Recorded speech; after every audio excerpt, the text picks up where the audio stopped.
what do we call it usually? Don't put your tail in your water. Sorry. Um, I don't think we call it that, no. It's always the orange cat, isn't it? It's always yeah. the orange cat.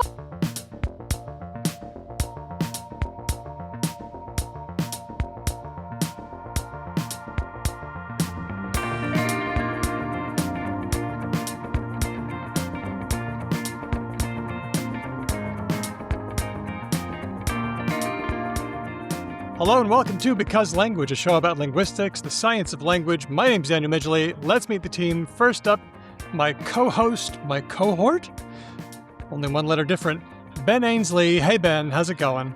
Hello, everybody. Happy 2026. Sorry I wasn't here last week. It's so good to see you all. You too. Welcome back for another year. I'm looking forward to it. Good. I was thinking about how I'm good at some daily word games, but I'm weirdly bad at other daily word games. What do you suck at? I'm good at Jiznip and I suck at Shuffalo. You caught that, didn't you, Hedvig? You saw what happened there. I said, what did you Jiznip. suck at? And he immediately went, I'm good at. That's not I'm at leading all. with the good thing. That's right. Also, what do you suck at? And the answer somehow contained jizz. I'm just saying. What an own goal.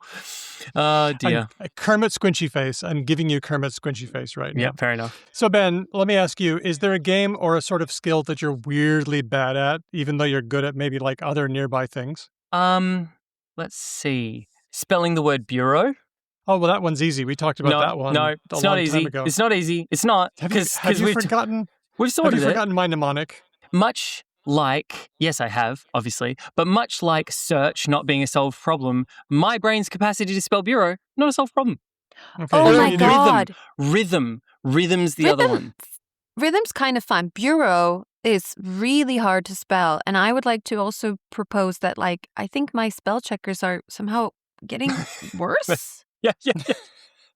What do you mean you don't know that I'm trying to spell bureau when I tap B and then a random assortment of vowels and an R somewhere in there? I go like BEAROUX. And I'm like, like Bordeaux. I'm like, what could I? Yeah, And I fair put enough. cractic at the end. I'm like, what do you think? What do Here's you what think? you do. I'm Okay, good. so imagine that you're so frustrated with trying to spell this word that you just get up on the desk and you take a huge "we" all over that desk, right? There's now urea all over that bureau. The word bureau has urea right in the middle of it. This might actually help. This, Yep, go ahead, what Hedvig. I think is Go ahead. crazy here is that Daniel thinks this is helpful. Go ahead. Well, Spell bureau. so do you think it's BUREAO? And then finish up with a... Well, okay. You have to finish up. Bureau, like In that case, finish up. The last letter is a U. So just remember that you've got urea all over the desk and U. is there no E? There is. It's in urea. So it's B, urea, U. Oh, B, sorry, yeah. urea. Anyway, this was not supposed to be this big a digression. How about I give you an alt, Daniel, a different answer? I occasionally find connections bafflingly hard. Like sometimes I interesting. absolutely smash it, and then every now and then with connections, I'm just like, I see no system here. There is only random hapstance. Very good. Yeah. Okay, thank you. And linguist and co-host Hedvig Hurregard. Hedvig, same question. Yes? Is there anything you're weirdly bad at? Ooh, there's a cooking thing. I get very scared by fire and very hot oil. You are not alone in this. This is a oft spoken about. Yeah. That's a scary But thing. also, me and my husband are, in our middle age, like we like cheese fondue. Oh. So there's always I'll exit the kitchen while you figure out the fire because I am not. And if I were to try it, I would be so anxious that I would mess it up. Does that count as something you're bad at? I'm Fire just handling. scared of it. Nope, that's fine. That's If great. it helps you, Hedvig, I don't know if you've watched The Bear, but Io Adeberry, when she was training for The Bear in an interview, was like, the thing I had to learn was to not fry things by being like, Yeah. Well, what's coming up on today's show? We're always fascinated by accent here on Because Language, why we have them, why we switch them, and what we're trying to perform in our lives by using accents. So for this episode, we're having a chat with linguist and author Valerie Fridland. She's got a new book out called Why We Talk Funny, the real story behind our accents, and we're asking her all our accent questions. That's going to be fun. I don't have an accent, though. So what do people like me do? Well, there are ways that you can get one. Like, for example...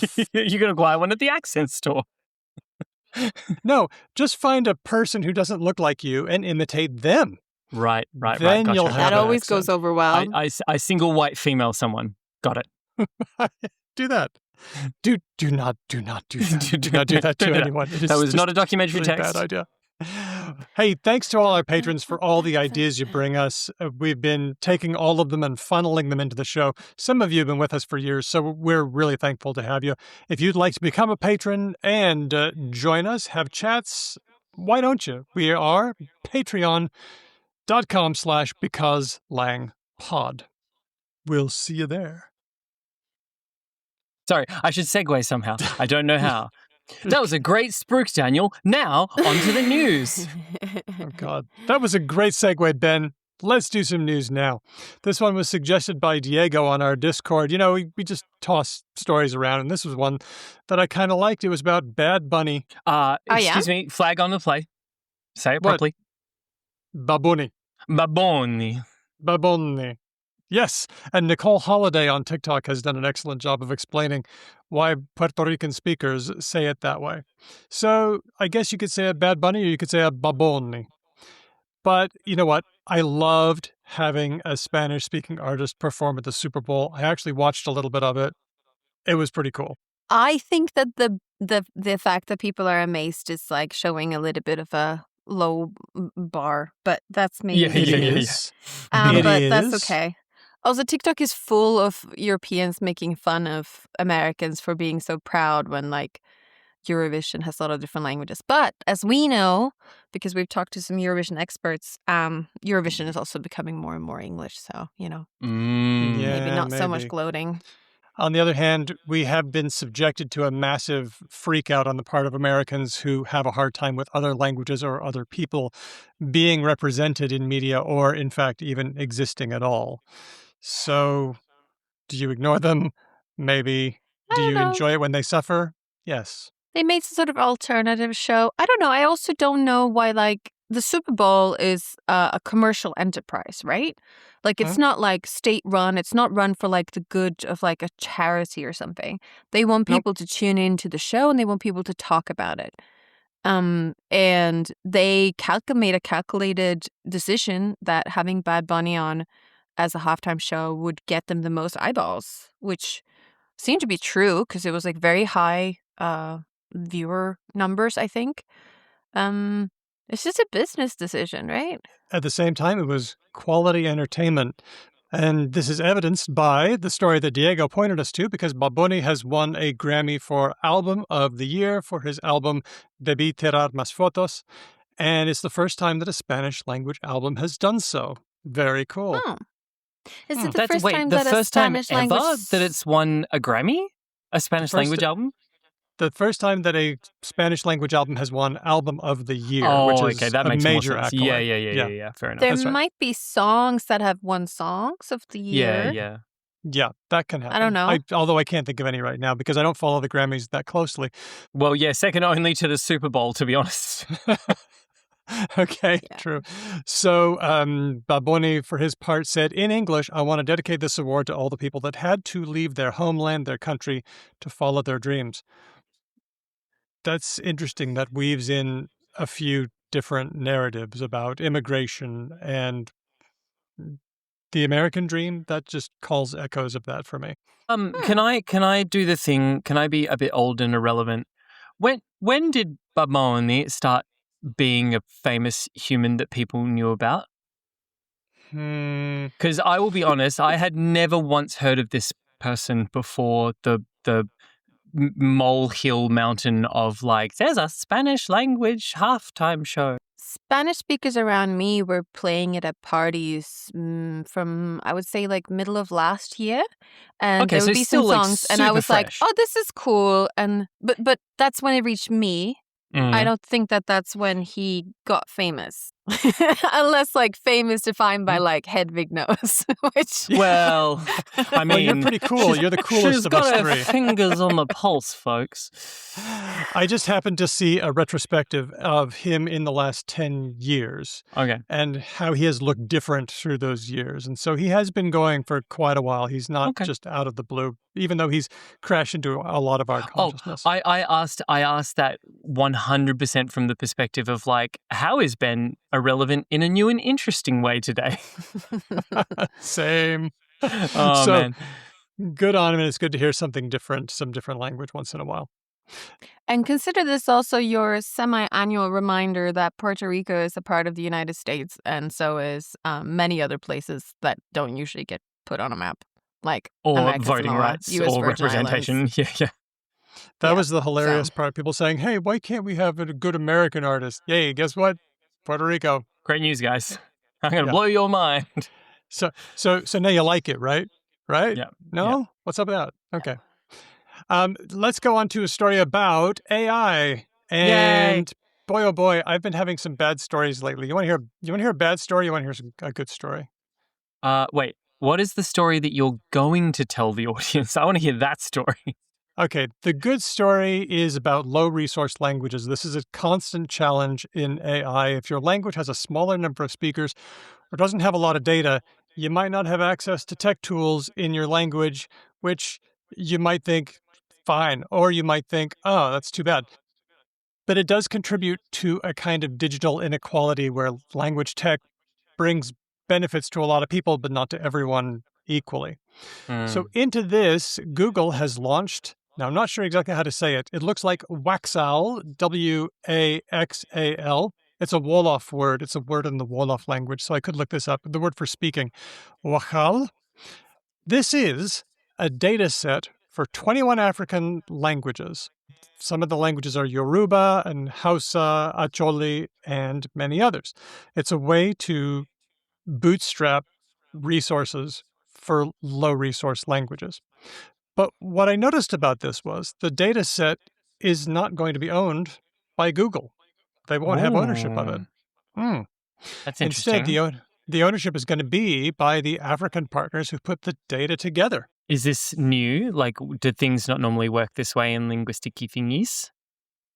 Well, What's your experience, Hedvig? most of the large language models that have come out in the last couple of years have seemed to have been built on like, we'll just digitize all the books we find and not even care about copyright, even less about like Right. acknowledging ownership, right? Right. So that's relatively common. But Google and Microsoft as well have done various initiatives in the last like, I would say like 8 years or something, trying to do like good things for lower resource languages. I remember when I was at University of Sydney, there were some Microsoft people who were building like corpora for Indigenous languages of Australia, for example.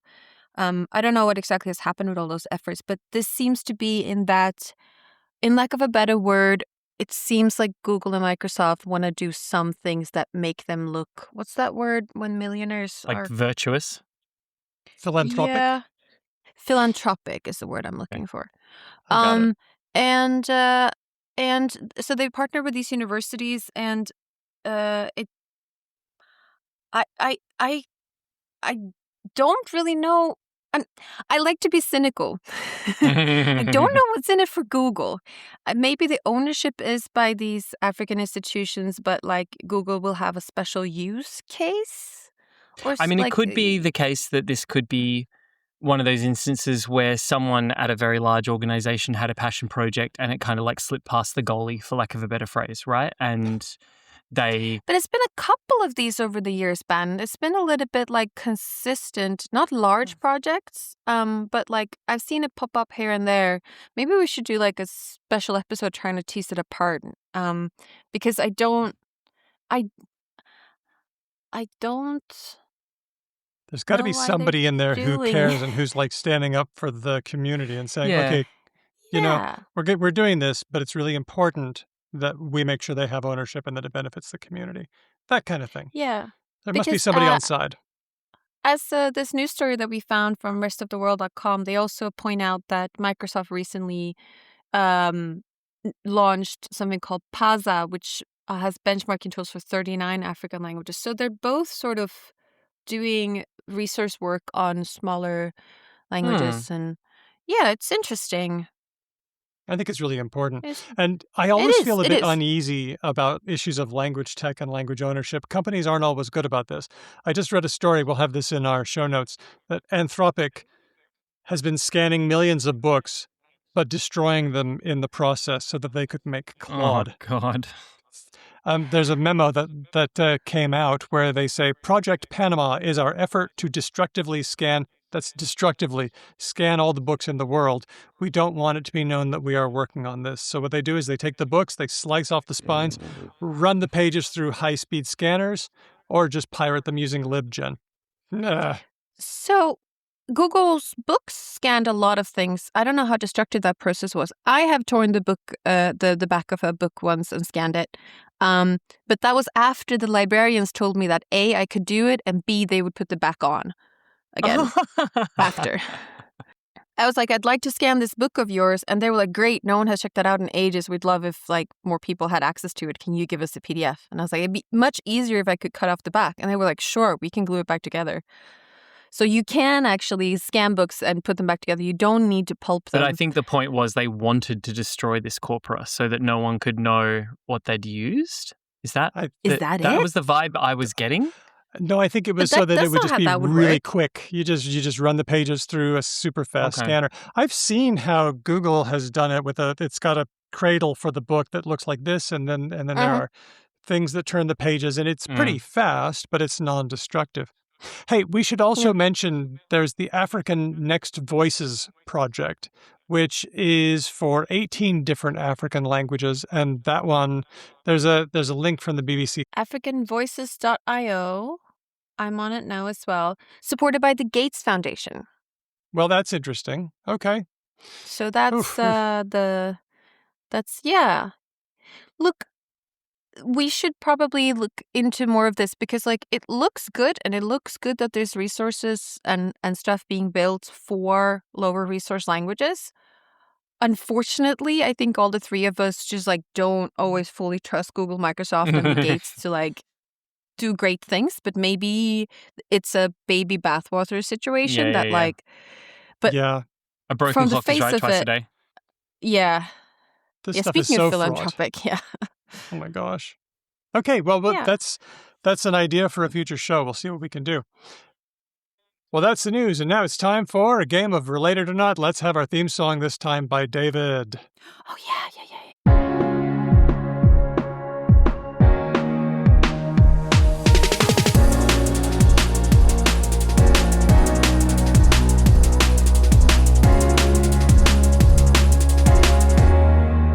Related or not? That Some of that sounded like liquid soft jungle D&B. with Daleks. Yeah, no, it's liquid D&B all the way. Love it so much. Thanks, David. Our first one comes from Allison, who says, Dear Hedvig et al. Fucking hell. Oh, fuck. This is going to be bad. Lead author on the podcast. Already. I love it. Are you et and I'm Al, or is it the opposite, Ben? I'd have to imagine I'm Al, right? With the Ainsley going on. That's my thought on it. Okay. Well, that's okay. I like to be and you can be etu brute. Shit. I've always wanted to be an ampersand. Yeah. Allison says, I have a Related or Not triplet. Mm-hmm. Triplet. Oh, triplet. Grim. Mm-hmm. Grime. Ooh. And crime. Grim, grime, and crime. Related? A pair related and an odd one out? All unrelated? Sincerely, Allison. Interesting. I mean, they are kind of the same. How old do you think these words are in English? What kind of history are we talking about? Well, Brothers Grimm is at least, 250 years old, and they're using their last name as a play on words for things that are grim, I'm assuming. So I didn't think that was a play on words at all. I just thought it was. I thought I made that joke. Their names. I think it's. But Well, but hold on, that's like Seinfeld and having a fucking librarian called Mr. Bookman or something. Like, what's going on there? Mr. Librarian. Or do we it just never get occurred to Grimm? me. Do we just get Grimm from their name? I bet we don't.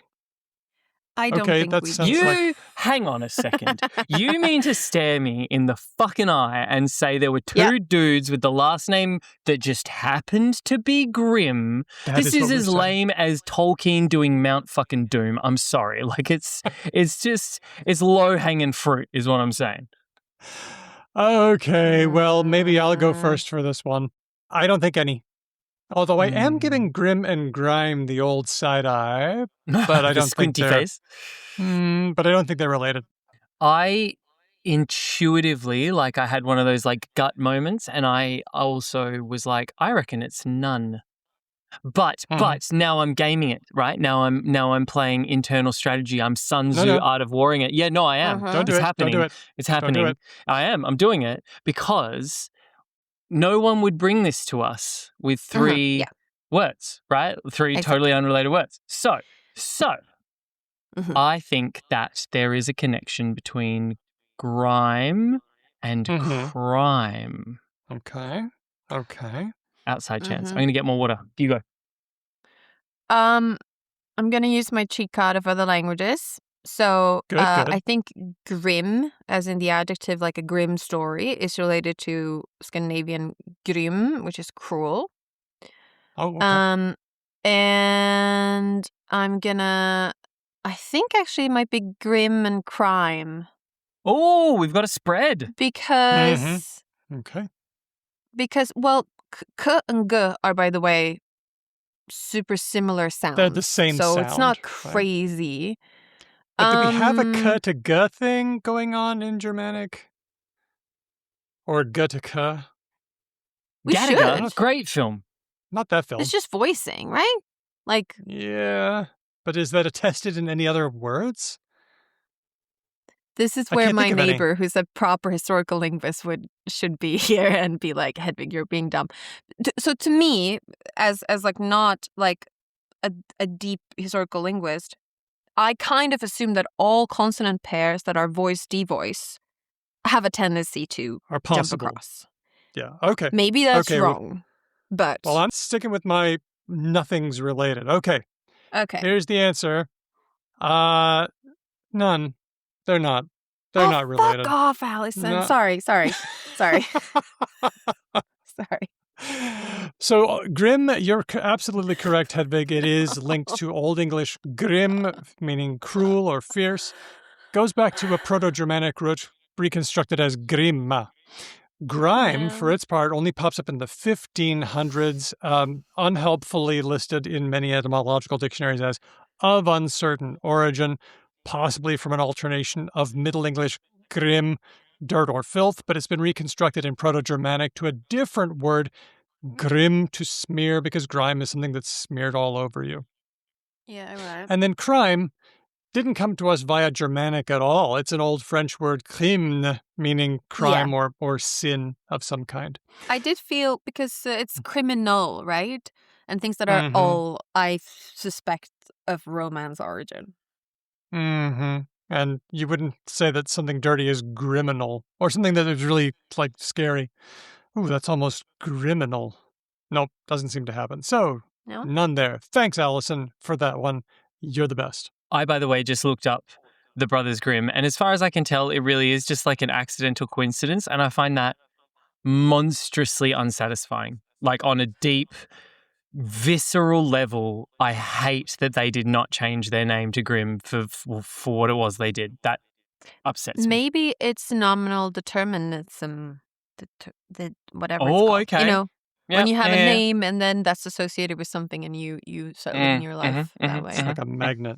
Yeah. But then, you know what, also, like, confirmation bias, like if they'd been called story or tale or prince or any of 100 things, we would say, ooh, look at that, that's so appropriate. I disagree. And now we've got one from Elliot. Hello, this is Elliot once more to fulfill some of your speak pipe needs. I have a related or not, in which it's a homonym, with 3 different definitions. So I'm wondering if any of those definitions are related. So the word is wake, W-A-K-E, wake. The first definition for wake is to wake up in the morning, to get up, to be awake. To awaken. The second definition for wake is a trail left by a boat or ship in the water. It leaves a wake behind. The third definition being in regards to a funerary ceremony, which is after somebody passes, we attend their wake.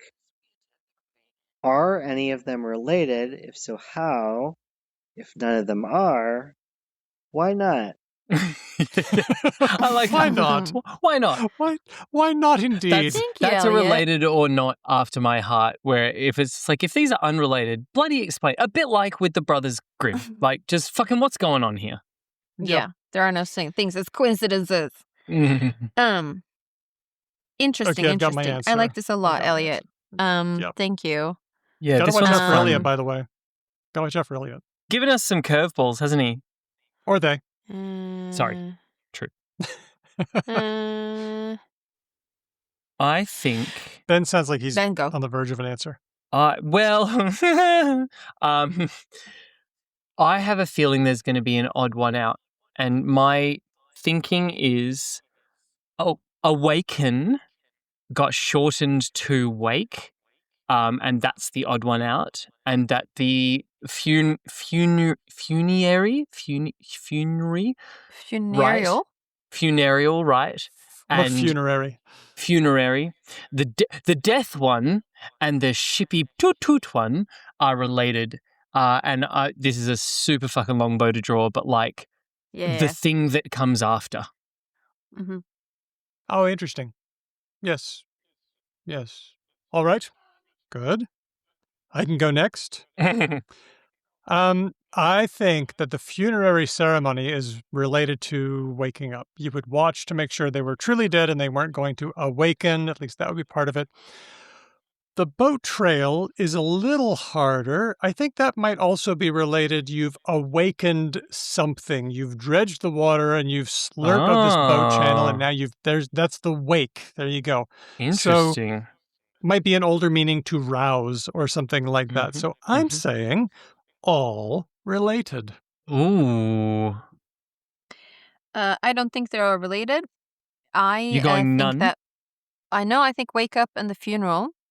And I want to ask in English, can you wake over something? Like a mother hen is waking over her chicks? No. Sounds weird. Okay. We don't do that. But you can say wake watch something over, up, right? Is that what you mean? Are you using it in the same sense? Like no, a mother like will watch wake up over. Oh, okay. That's what I thought. You watch over something. You don't wake over something. No, so in Swedish, the funeral thing is generally when you stay up, like when you are awake for a long time to do a thing. So there's like a tradition of like staying up all night on the longest night to like make sure that none of the devils do anything bad, and that's awake. Good so idea. That's clearly being awake for a long time and waking up. The trail of the boat, I think, is going to be one of those weird, out of left field Scots. Uncertain origin, like we don't know what's going on. Poor Scott's just getting thrown under the boat in this instance. Saying. It's an underboat. Weird things occur. That's me. So wake up and funeral, yeah.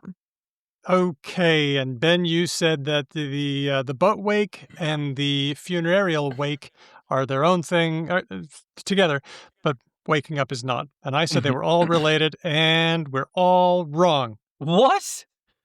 We're all wrong. What? The answer is, ain't none of them related. No. Again. All these absolute rat bastard listeners. So, here's the story. To wake up. That wake comes from 2 different words that grew together in Old English. But they're 2 Old English words that grew together by the time Middle English was going around. So, wakan, to become awake, and then wakian, to be or remain awake. 2 different words. That sounds, I don't know. They sound like one word, right? But they're attested differently. Okay. The funeral wake comes from Old English waku, which is, yes, Hedvig, to watch. Something there we like go. that, Okay. related to watch. Okay. Whereas the boat wake, only since the 1500s, looks like a German or a Dutch word, just meaning hole in the ice, which, Hedvig, do you know any reflexes from that Oh, one? shit, I knew that. What is it? What? No, it's just like, when you cut a hole in the ice and you go down as like a dip. That's a vok. A In Volk. Swedish, it's a vok. I don't know what it is in German, but There you have it. It's exactly the same. So, so you're kind of making a hole into the water when you go with a boat. Oh, okay. I guess so. A As channel, in, a hole. yeah, like presumably when there was a little bit of ice or ice stuff in the water, you would be able to see very clearly the trail of the boat as it passed through, kind of thing. There we go. Sure. And now, last one from Wolf, who is neither big nor bad. Okay, well, Ben, just before we hear what our third potentially untrustworthy listener said, let's just both register that Allison and Elliot both offered us situations where nothing was related. Yeah, yeah. So either it's the same or it's like all of them or some shit. Is this the start of our John Wick arc? Is this how it begins? Instead of like our puppy getting killed, it's just 3 unrelateds in a row. And we just like, at the end of this, we just get up out of the frame and just like, you can see me in the background just pulling weapons out of a freaking drawer or something. They were never okay after this. I'm just watching your Priors update.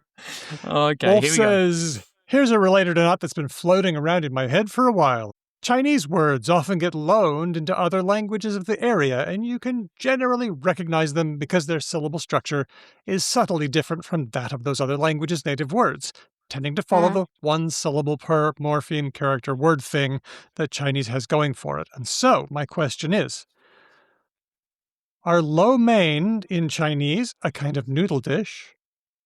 And ramen in Japanese also a kind of noodle dish? Related?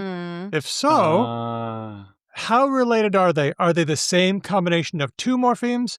Does only half of each of those words originate from the same Chinese character? And if so, which one?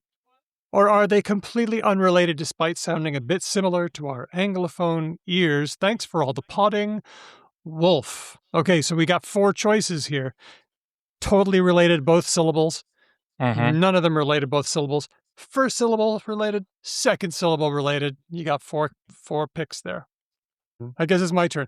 Yeah, you go. We are way outside my area of expertise here, but it seems like syllables are potentially really ambiguous. There's only so many of them, and they could mean so many different things. And yet we did find that there's a lot of cultural crossover, like with yen and yuan. They're the same thing. So I could see the men and main being related, but I'm still going to say not related. That's my pick. Okay, I'm going next. I think that all 4 syllables are related. And this is my logic. When I was traveling the Japanese archipelago, many of our walking tour guides and stuff all kind of had the same line they would trot out, which was basically like, and I want to be really clear, this is Japanese people saying this about their homeland, right? They would say, there is no real Japanese culture. It's all just stuff we stole from China. So I'm going to take that at face value. I'm gonna believe all of my Japanese tour guides, and I'm gonna say they just ganked some route that lo mein also had, because I can kind of see ra and la being similar, right? And I can see main and men, or man and men, and all that kind of thing. So I'm thinking, shoot from the hip, baby. It's all of it. Okay. All of it's the same. It's all the same. Hedvig. Yeah, I'm on the same train as Ben. I think it's all related. L's and R's are quite similar acoustically. You can see them shift. Just like Daniel said earlier, we have yuan and yen. So like just introducing a second syllable like that doesn't necessarily mean they're not related. And the Sinosphere, like cultural sphere, was and is very large. Just like there's like an Indosphere that affected like Thailand and stuff. There's also a Sinosphere that historically has affected all of its neighboring countries, including Japan, which is where we mostly associate ramen with. Does either one of you know about mi goreng, because that was my follow-up question. Because I definitely think the goreng is not, but the mi might just making things worse now. Goreng just means fry, obviously. Yeah. And so, like, you've got nasi goreng and other gorengs that you can avail oneself of. And isn't mi goreng fried noodles? Yeah. So you're thinking mi, ra, and la are... No, I don't know, I'm thinking mi seems like a stretch. men and lo mein is me. Okay. Now you're making it worse. I'm making it worse. Okay. Okay, so we have 2 votes for everything related. I'm saying none of us are related, and we're all wrong. One of the syllables, but only one is related. Which one? It's must be the first one then. Do you think lo and ra? Or is it men and main? I would have said, la and ra. Like, lo and ra. I would have said Mian and me are the ones that are related. So Wolf says, half related, the main part of lo mein and the men part of ramen are the same Chinese morpheme character word, mian in Mandarin. But lo mein comes from liao man in Mandarin, sorry about the pronunciation, mixed noodles, whereas ramen comes from la mian in Mandarin, pulled noodles. Oh, that feels like a cheat. Feels bad, doesn't it? Feels so close. but it feels close to our dirty Anglophone ears, I think, right? That's like it. There's a tonal thing probably at work here, and to a person from the Sinosphere, they'd be like, oh, utterly different words, and we're just like, what? But at least this time it wasn't none of them related, so we can put the weapons down. Thanks to Allison, Elliot, and Wolf for those, and thanks to David for the theme song. If you'd like to contribute a related or not, or a jingle, we would love it. Just send it to hello@becauselanguage.com or hit us up on the Discord.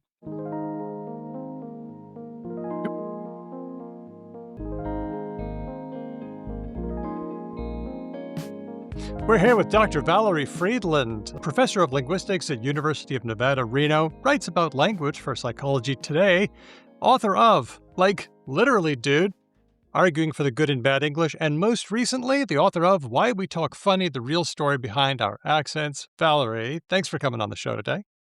Absolutely. I'm thrilled to be here. It's a fun read. Let's go around the table. What accent are you using right now in this interview, and what others do you have access to? Shall I start?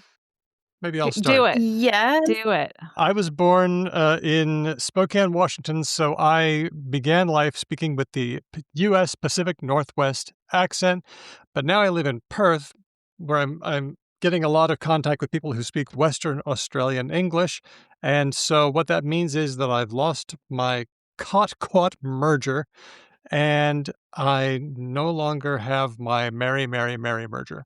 Well, I kind of do, but that's just me. I was going to say those sound very similar, but losing a merger is pretty impressive. That's a pretty impressive feat. Thank you. People say I don't. Not everybody can do that. I know. It was completely automatic. That's the thing. It was completely automatic. I did not have any I noticed it pop up in my conversation. All right, Hedvig, let's bring you in.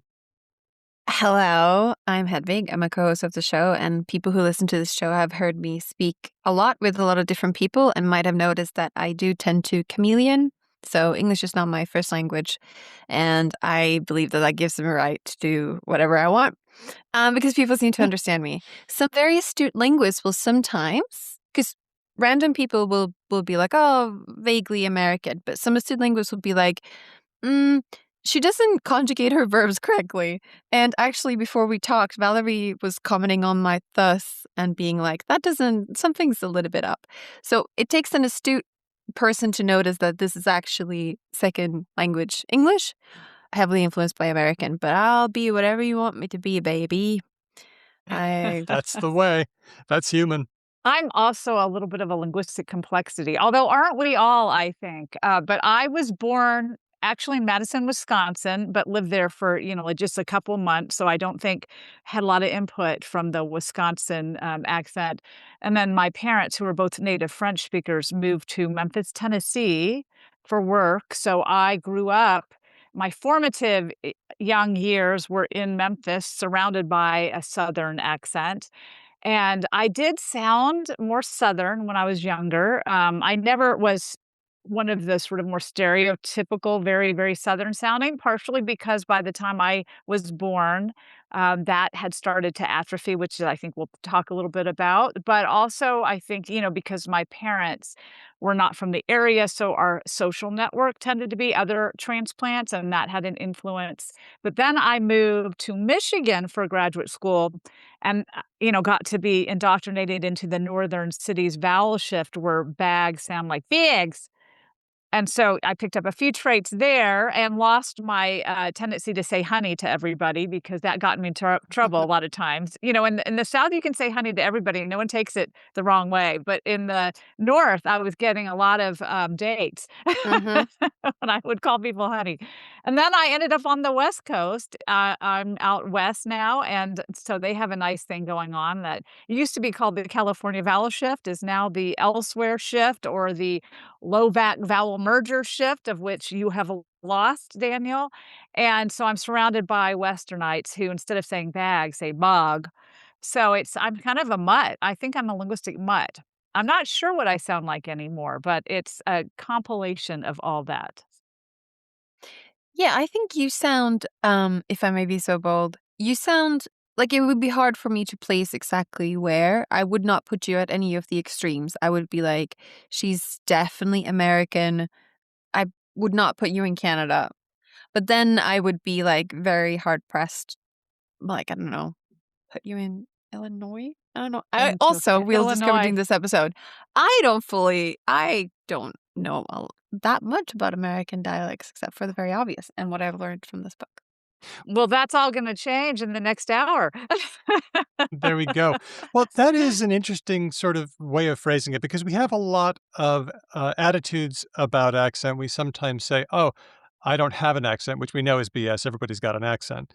But also, we sometimes pride ourselves if we don't feel like we're from a place. We feel I'm a voice from nowhere. I'm ideology free, which is also impossible. Isn't that right? I think we see it both ways. Some people are really proud to have an accent. Accent is identity. And so a lot of people want to lay claim to an identity that's important to them, and accents help them do that. I actually was on a show the other day where everybody was from New York, and they were all so happy to say Mary, Mary, and Mary for me differently because, in Long Island, that's an area you find that. And it was part of, their whole shtick was, we are New Yorkers and we can show that by the way we talk. And so there's certainly places and people that really, really want to have those local accents because that's powerful and meaningful to them.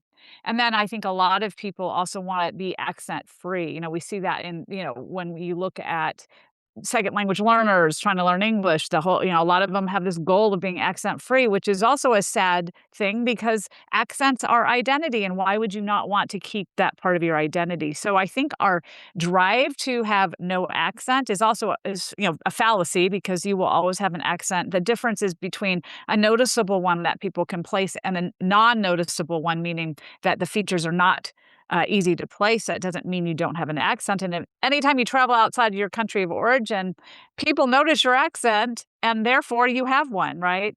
But yes, I do think that a lot of us have this, kind of ideology of no accent. And actually, Kara Becker at university, who's at a university in Oregon, for a collected volume on research that I did a few years ago, she and her students did a study where they did a test with their students where they were trying to measure people that thought there was no accent in Oregon. So they would actually ask them, Mm. what do you think the Oregon accent is? And so then they grouped people by those that said there was an accent, there was a distinct Oregon Pacific Northwest sound. And then those that were like, oh, Oregon doesn't have an accent. We sound like everybody else. This is where we don't have an accent. And she actually found the people that had the ideology of no accent actually participated less in the local vowel changes that were affecting Oregon speech.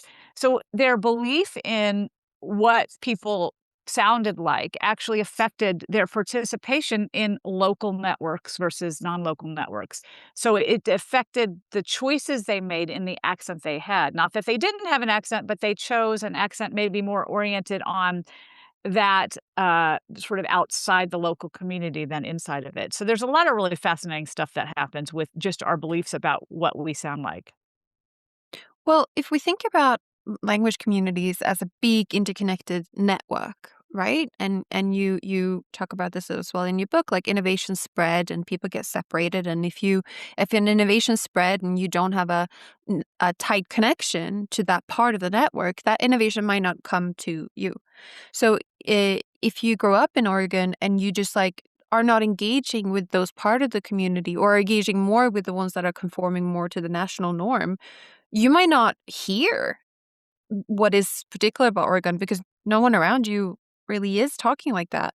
And even if you live in geographically the same place, you could not interact with people, right? So do these people have a point in that the way they particularly were speaking was less Oregon? They had a point in the sense that they adhered to their own ideology in the way that they spoke, right? So they did not get attracted to local features. I think it's highly unlikely that people living in the same community, especially young speakers at a university, would not have exposure to each other's speech. So it's very, very doubtful that they didn't have exposure to Oregon vowels, to the low back vowel merger. Very unlikely. In the same way that, in the South where I grew up, there was a big mixing where you had African American Southern English and then some more, standard Southern English and non-standard Southern English that was more predominant among white speakers. It wasn't that you didn't have exposure, it's that where your orientation, affiliation, and your social meaning and identity were kind of drove your use of variants. So I think what's more likely in Oregon is that the social meaning attached to those innovations was not relevant to the people that had an ideology of no accent, and that's what kept them from picking it up. Because we're all surrounded by innovation all the time. What keeps us from picking it up is that we don't get the meaning of it. We don't feel empathy with what it's expressing. And it doesn't mean it's the same thing for everybody. So there can be a feature that has a certain meaning in the originating group.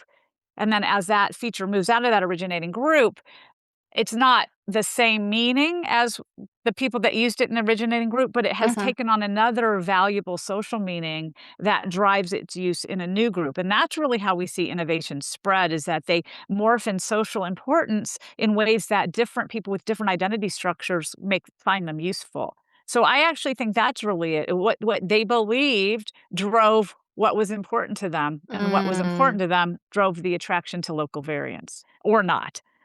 So I think it's a little more complex than just not hearing it.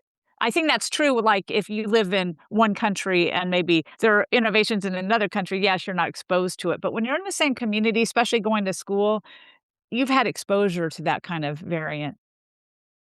Maybe I've been living outside of my country for a long time, and a lot of people I know are like highly educated immigrants and tend to actually, like, there is separation, right? So like for me, Absolutely. also as a socially anxious person, I could be like, I could go to university and not talk to a lot of people. That but not everyone is like me.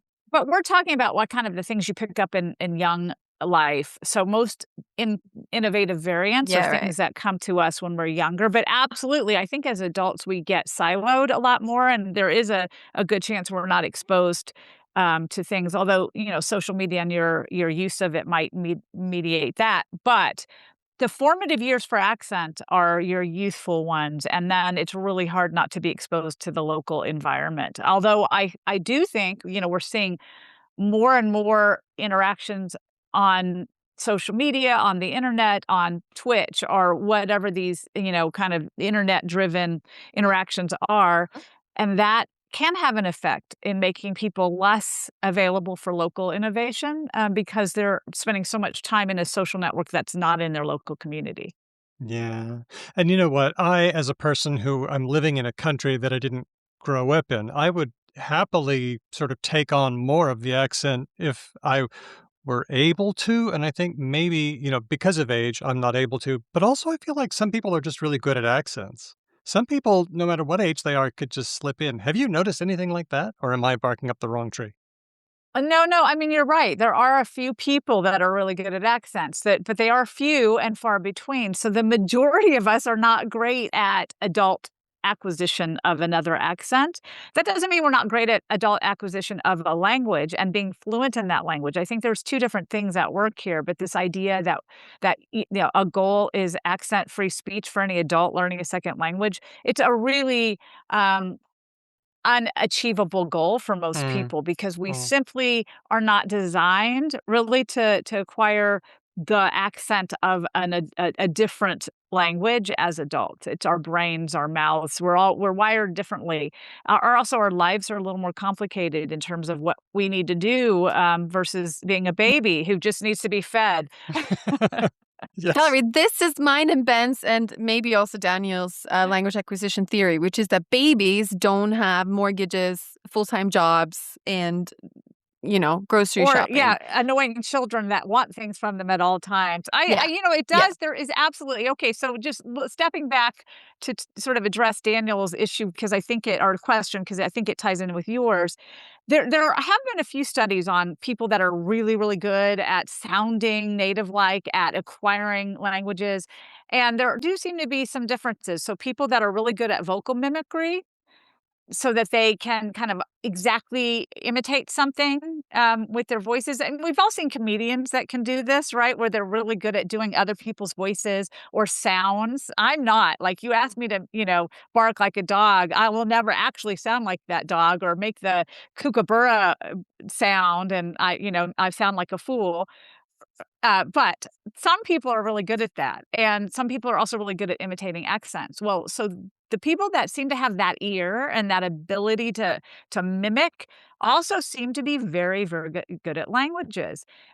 Also, those with a lot of sort of inherent musical aptitude also seem to do better at acquiring languages more in a more native-like fashion. And finally, when we look at like fMRI studies of brains of people that are particularly good at languages, they have found that they seem to process language in a slightly different spot than those that are fluent but not native-like.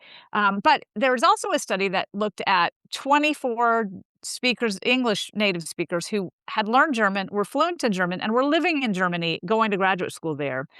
And then they had judges listen to them to see how many could determine that they were native or non-native. Of the 24, only one was mistaken for a native German speaker. So we're talking about out of 24 people who lived there, worked there, were fluent in the language, obviously had a lot of motivation to learn the language and be fluent. Only one actually didn't sound like they were American. So I think we have to keep it in perspective that we're talking about if 4 out of every 100, right? That's not a very big percentage of people that can actually be native-like. So I think that now we're shifting towards Hedvig's observation that, when you're a baby, you don't have a lot else to do. I mean, when you're a baby, people are feeding you and cleaning your diaper, and all you're doing is paying attention to the world around you. Now, that doesn't mean there's a lot of stuff you're not doing, right? Because you have to get your visual field all set. Gotta put your foot in your mouth. You gotta chew on some stuff, right? There's you dog gotta food out there. things, you gotta drool, It's a big all world. that stuff. All that, you gotta barf a lot, spit up on people's shoulder, and cry. So there's a lot going on, but you are really able to attend to certain tasks, and you do see babies particularly interested in attending to certain tasks over others, right? So they're not working on feeding themselves. They're really working on figuring out the sounds of their language. And so I do think that there is a lot at play in the difference between the way children acquire language and adults do. And some of it is cognitive plasticity. Our brains are different when we're children, and there does seem to be a little bit more neuroplasticity that children are able to apply to various things. But also, I think focus is a big one there, too. They can put all their energy towards this one thing, and so they are acquiring it much more rapidly. And here's the other trick. They have nothing else to interfere. So I'm not talking about mortgages and kids, that too, but they don't have a system that's competing with the system. And I think that is the biggest thing, is that they're a blank slate. And okay, that's debatable in linguistic circuits, how blank, but I'm using it sort of to just mean that they don't have another language There's system no transfer. in play. Yeah. So there's no Yeah. fighting between systems. There's no confusion. Their mouths are also not programmed into doing certain sounds. So for all these reasons, it is super And they're unlikely as an adult to not Mm. have traces of your native language, no matter what you do. But I really like what you were saying earlier, that, like, and also because you could hear that and say, "Well, I should give up learning Hungarian. I'm never gonna fit in."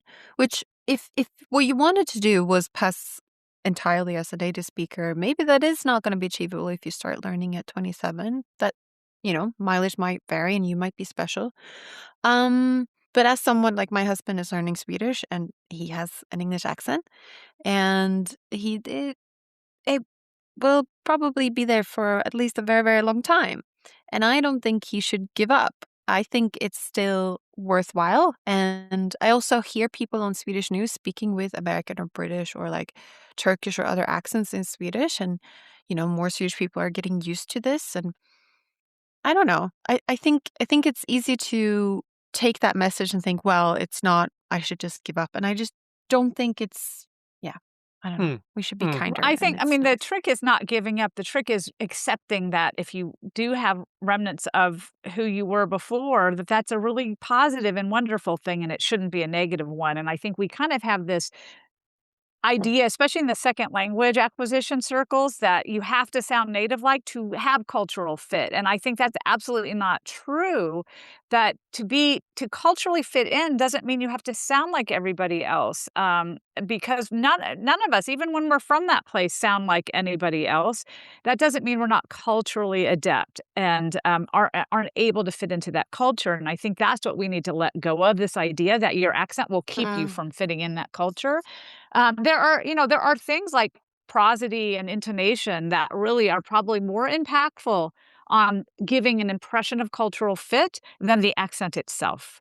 And so, if people really want to work on things that make them sort of seem culturally savvy, they can work on their intonation patterns and their stress patterns and prosody, which are things that are sort of over and above the sounds of a language and the grammar of a language, because that actually does seem to really impact how Mhm. native speakers think people, kind of get what the gist of things are or get what the conversational flow is like. And those things are accessible if you do some shadowing and work on those. So I think there are two things that work here. This sort of ideology of what it is to be a, native speaker, that means you're really in that, you fit in that culture, which I actually think is the wrong ideology. I think what we really Mm. need to do is this ideology that you can absolutely fit in and function as a non-native speaker, and giving up your identity isn't the answer to getting a new one, right? You can Hmm. have both. You don't need to choose, and that's sort of the That's all message good. part of the book,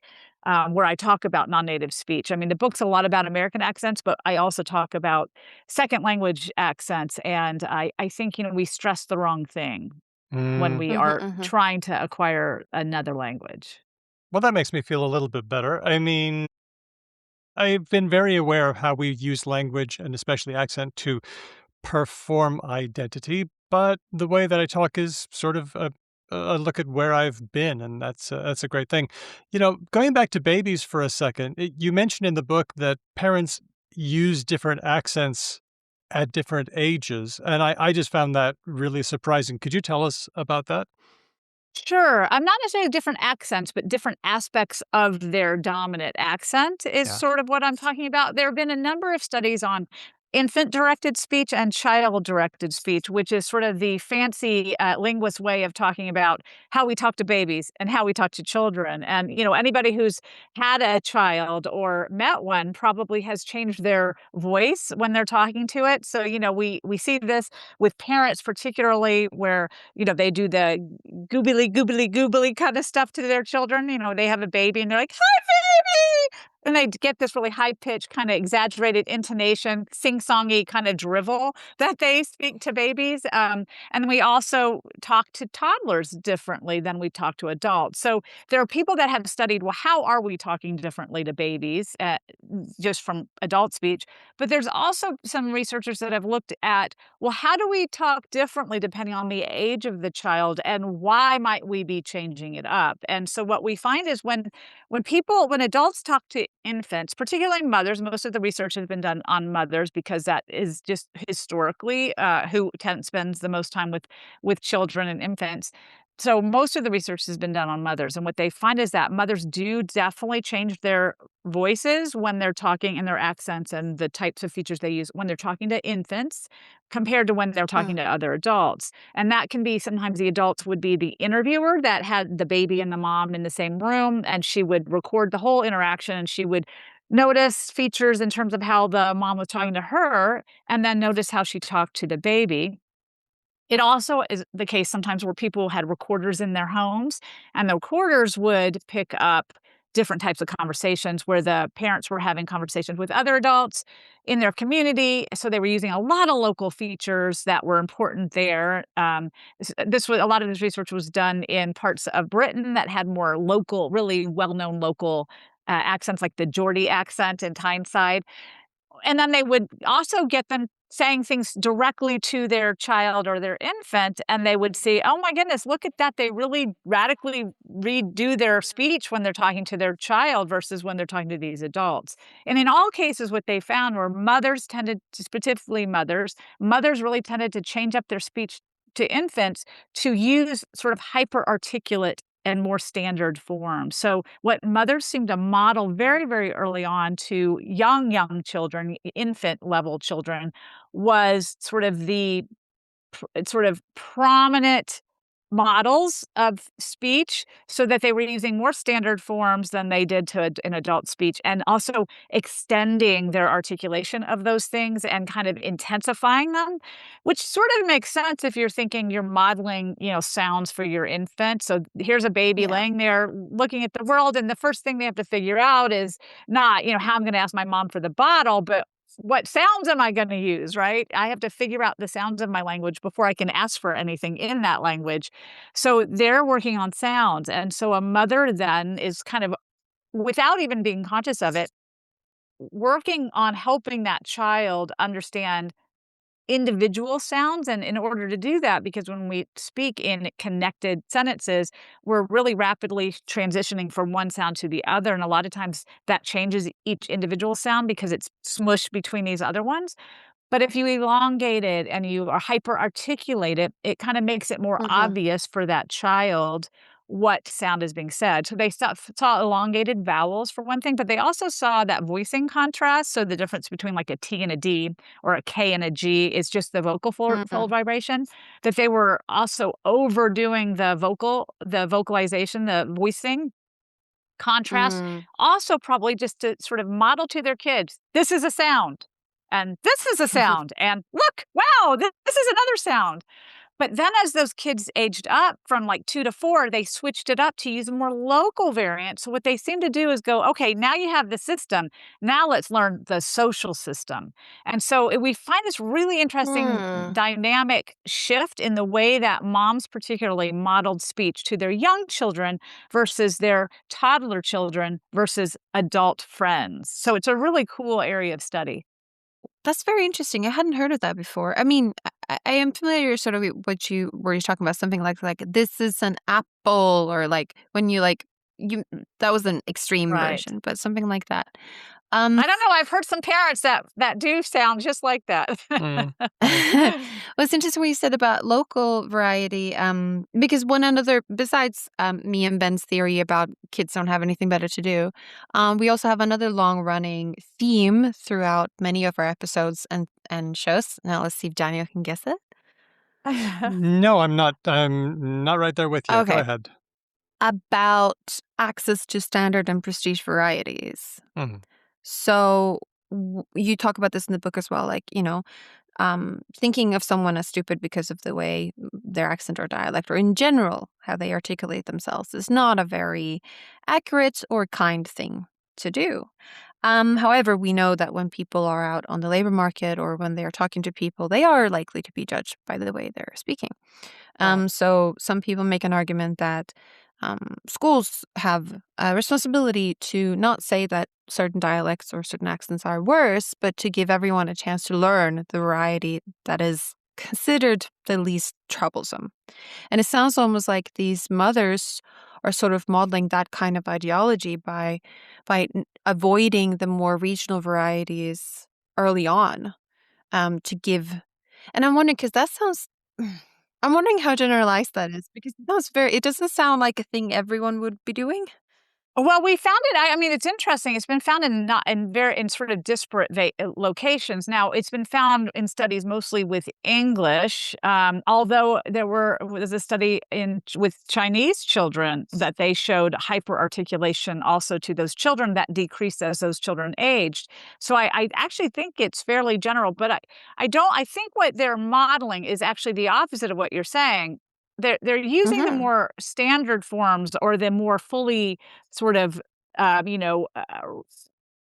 modeled forms, fully articulated forms. Because a lot of times when we speak colloquially, you might shorten things, you may say them quicker. Okay. So, right, that's what they're doing in very young children. And then they actually go the opposite, where they use more local forms when those kids are a little older. So they're actually de-standardizing their speech rather than ramping up on the standards when those kids age up. So I really think the first stage, and this does seem to be the general consensus in the literature, that in that first year, mothers are hyperarticulating, not because they're trying to teach their children standard language, and it may not even be standard in the way that, we're thinking of standards. Because when you're unpacking it like this, it doesn't speech. sound like it's standard. Yeah, it sounds like it's just articulating more of the phonemes distinctly. Exactly. Whatever and variety you are speaking. Right. Yeah, And that then makes sense. but we do see it towards the standards. So there was another study done in Memphis, Tennessee, not by me, but a different researcher named Julie Roberts. And she studied moms and their children interacting with the researcher, which was herself. And she was looking at eye monophthization, which is something that's very prominent in Southern speech. So that's like ta, ba, ha, far. There's a far down there. That's called eye monophthization. And it's a very, very prominent feature of Southern speech. And it's something that also is kind of stereotyped as being a Southern feature. Like, bye now, bye-bye now. If people are imitating Southerners, they often will imitate eye monophthization without knowing the fancy name for it. So it's not a standard feature, but it's very prevalent in Southern speech. And what she found is that mothers used more of the canonical I forms, which means the more traditional standard, fully articulated I when they were talking to their babies than when they were talking to the interviewer. So they actually were shifting from what would be considered more canonical or standard when they were talking to their young infants. But I think that just happens to be where it's lining up with the hyperarticulate form. Does that make sense? So what we find is mothers actually vary in how when people do eye monophthization, it's not that they don't ever have the full I, it's that depending on the voicing of the consonant that follows, it's a very complex, it's kind of complex rule. They either shorten the glide off the vowel or they leave it on. So they do have it. It's just depending on what the voicing of the following vowel is. So if it's a voiceless consonant, they tend to have more of the glide. If it's voiced, they don't. So they're doing the alternation in their own speech, so they have access to it. So they kind of know what the pattern of the full vowel is, and they're just hyper-articulating the full vowel to a child. And it just happens that it actually lines up with what tends to often be in the case in standard English, which is more hyper-articulate vowels. So, what you want to make of that in terms of whether they're aiming actually for the standard, which I think is unlikely, or just the fuller form. Whatever it is, what they're doing is modeling the sound for that infant. But then in all these studies, they found that between ages 2 and 4, what moms say to their children varies more away from that hyperarticulation to use more local variants, and also to be different depending on whether the child is male or female. And they tend to use more standard forms with girls and less standard forms with boys, with that Exactly. is modeling the social meaning of those forms. And the final really fascinating part of this puzzle is on the few times that men wandered into the picture in these recordings, which it was mainly mothers, but they did have some dads that would, come in here and there and talk.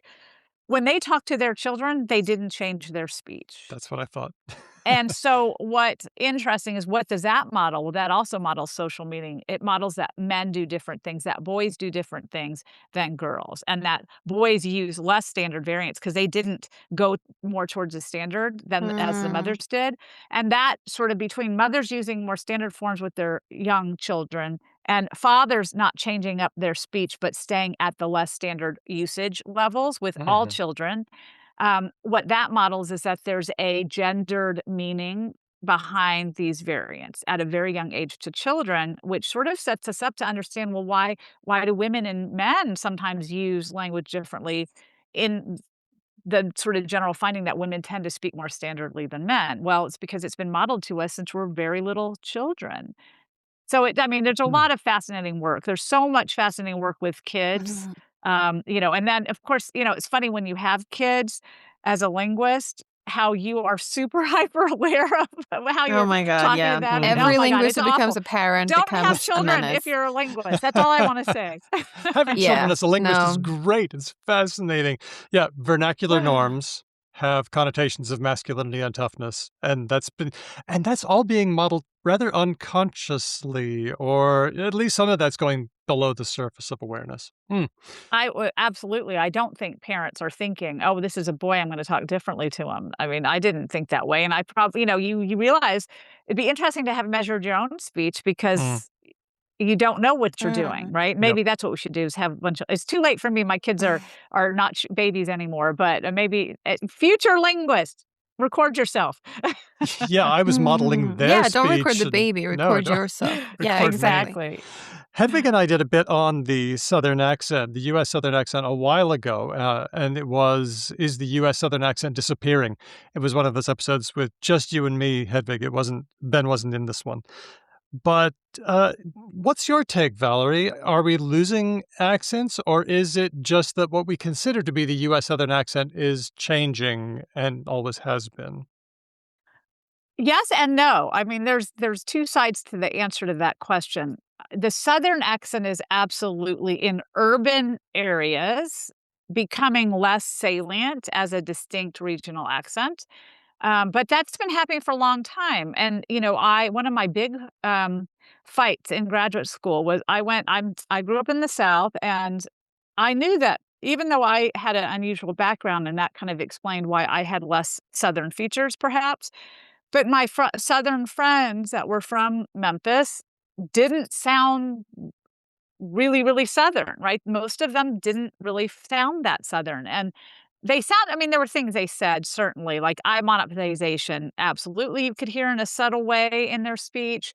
But, this sort of sing-songy drawl that people talked about, and even the vowel changes, like saying said as sayed, those things were just not prominent in my friend's speech. And so when I went to graduate school, my dissertation was on the changing shape of Southern vowels, because my dissertation director was like, "Nah, they still speak that way. Of course they do, right? They all sound like that Southern stereotype." And I was like, "Yeah, I really don't think so. Not in urban areas. In rural areas, perhaps, where there's a different ideology at work, but not in the urban areas." And so part of my dissertation was what is happening in the South. And my generation, actually, which is Generation X, um, was really the first generation in which we see a movement away from traditional regional accent features.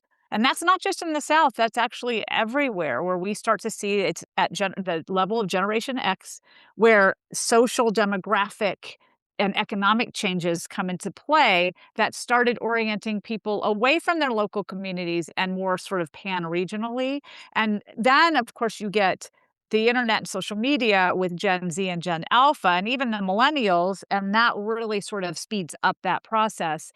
But I would argue it's not that accents are dying, it's that regional American accents are dying, and that's a little different. And they're not dying, they're changing shape in terms of what they mean, the social meaning. And remember at the beginning, we talked about how it just depends on what that social meaning is. Well, I think what it is the social meaning of regional accents as being local is changing.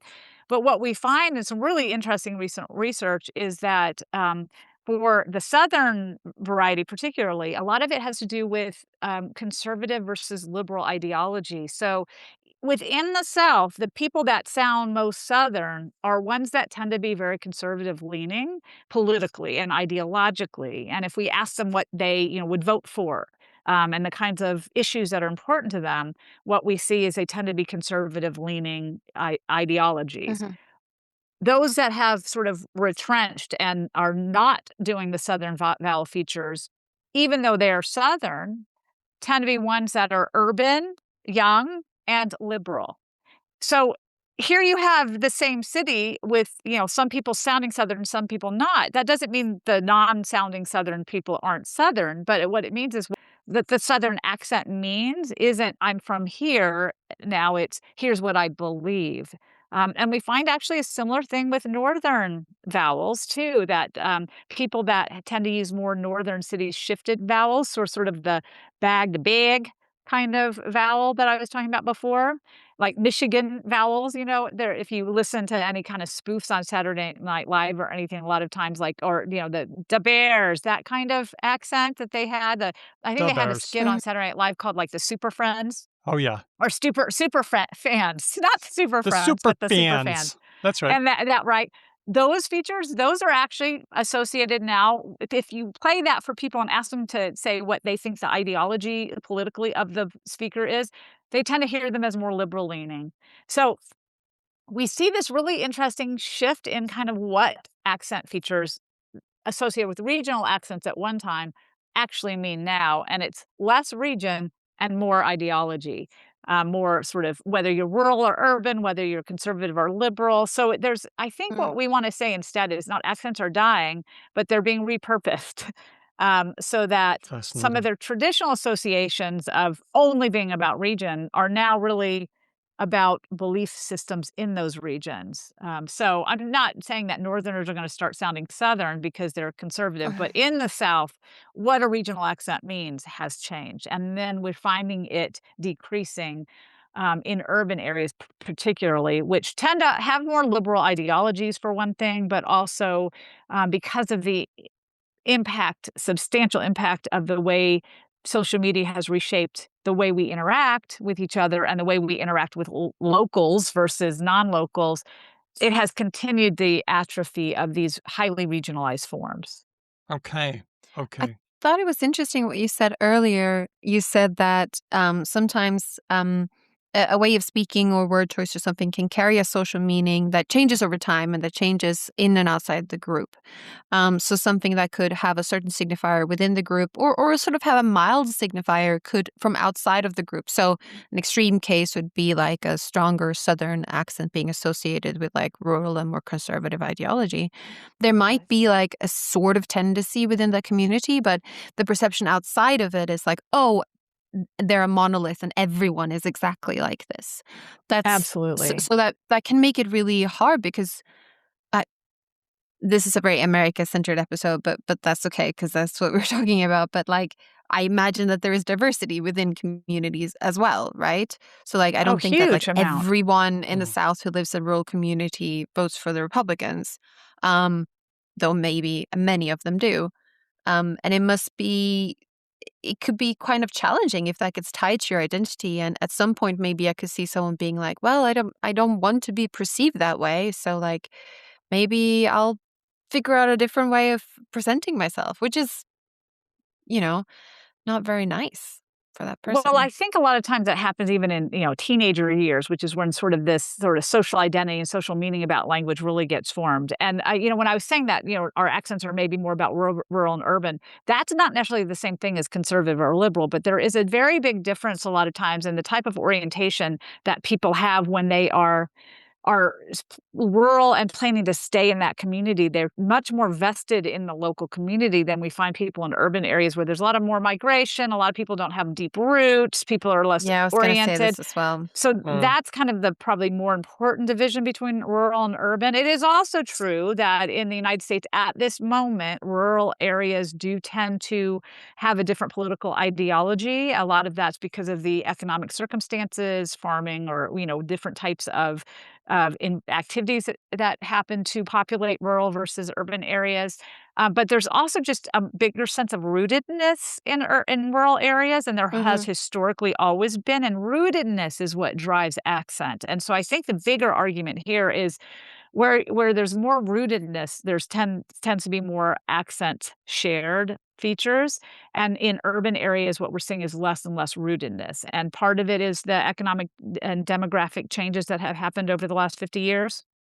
But also part of it is this rise in this new way of interacting that has also made us orient away from our local communities to this screen that we're interacting with in intimate and colloquial ways that television just didn't do for us before, so that it's a new way of interacting. So, I think there's a lot at work there. It's a fascinating different tangents to pull out on that. Yeah, and we've sometimes said, oh, television doesn't have that much impact on someone's accent. People have asked me, is television straining out other accents so that we're all uniform? And I'm like, well, no, what I've seen is sociolinguists say we don't want to talk like the people on TV. We want to talk like the people next door. But gosh, online varieties, online accents, even ludolects, the games that we play, like the Fortnite accent or the TikTok accent.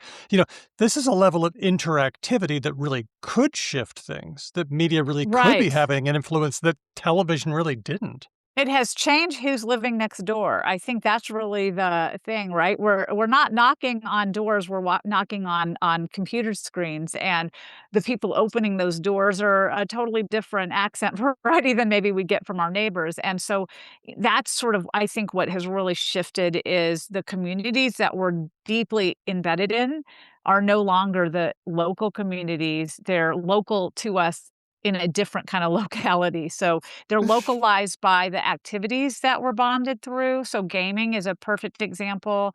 We're localized by sort of the voice that we want to hear. So a lot of times people curate their social media based on their own belief system. And so they're going to have these, echo chambers kind of that they create of that. And then that exacerbates sort of language use to be similar because they're listening to each other over and over again. So yes, I think what we're hearing is just who's next door is changing in this new world. Television has never been a door you could knock on. I mean, you don't have conversations with your television. Well, unless you're my husband yelling at his sports team. So, go Seahawks. That's all I'm going to say. So Yeah. Very nice. Very nice. I mean, you all say that TV, I don't think that I would have spoken this way if The Simpsons wasn't on twice in the afternoon every day during my high school years. I'm serious. I think because in Europe, generally, a lot of schools want you to speak with a British variety. Right. And most of us don't come out sounding like that. Well, input is input, so naturally that's going to be something that happens. But if that is then countered by loads of other input in that language, then I'm not going to sound like The Simpsons. It's just that you picked up on what was available. There's also a difference between the conscious shadowing that you're talking about. So I've heard from a lot of speakers of English as a second language that they learn their accent from TV. This is something I have heard many times that non-native speakers have told me. That this is a different kind of language learning process than what we're talking about, which is sort of the naturally evolving accents that come out of our mouths as teenagers, right? As we're sort of learning the local system. And so I think that's what's really fundamentally shifted. But I do agree with you that if you ask sort of how non-native speakers a lot of times can improve their fluency by actually shadowing tasks, by taking things on TV and modeling that intonation pattern or modeling that speech. So it's not that you can't learn things that way, but it's not interactive and in a way that actually tends to be very conducive to shared social meaning. which is really important to accents. I don't think you're wrong.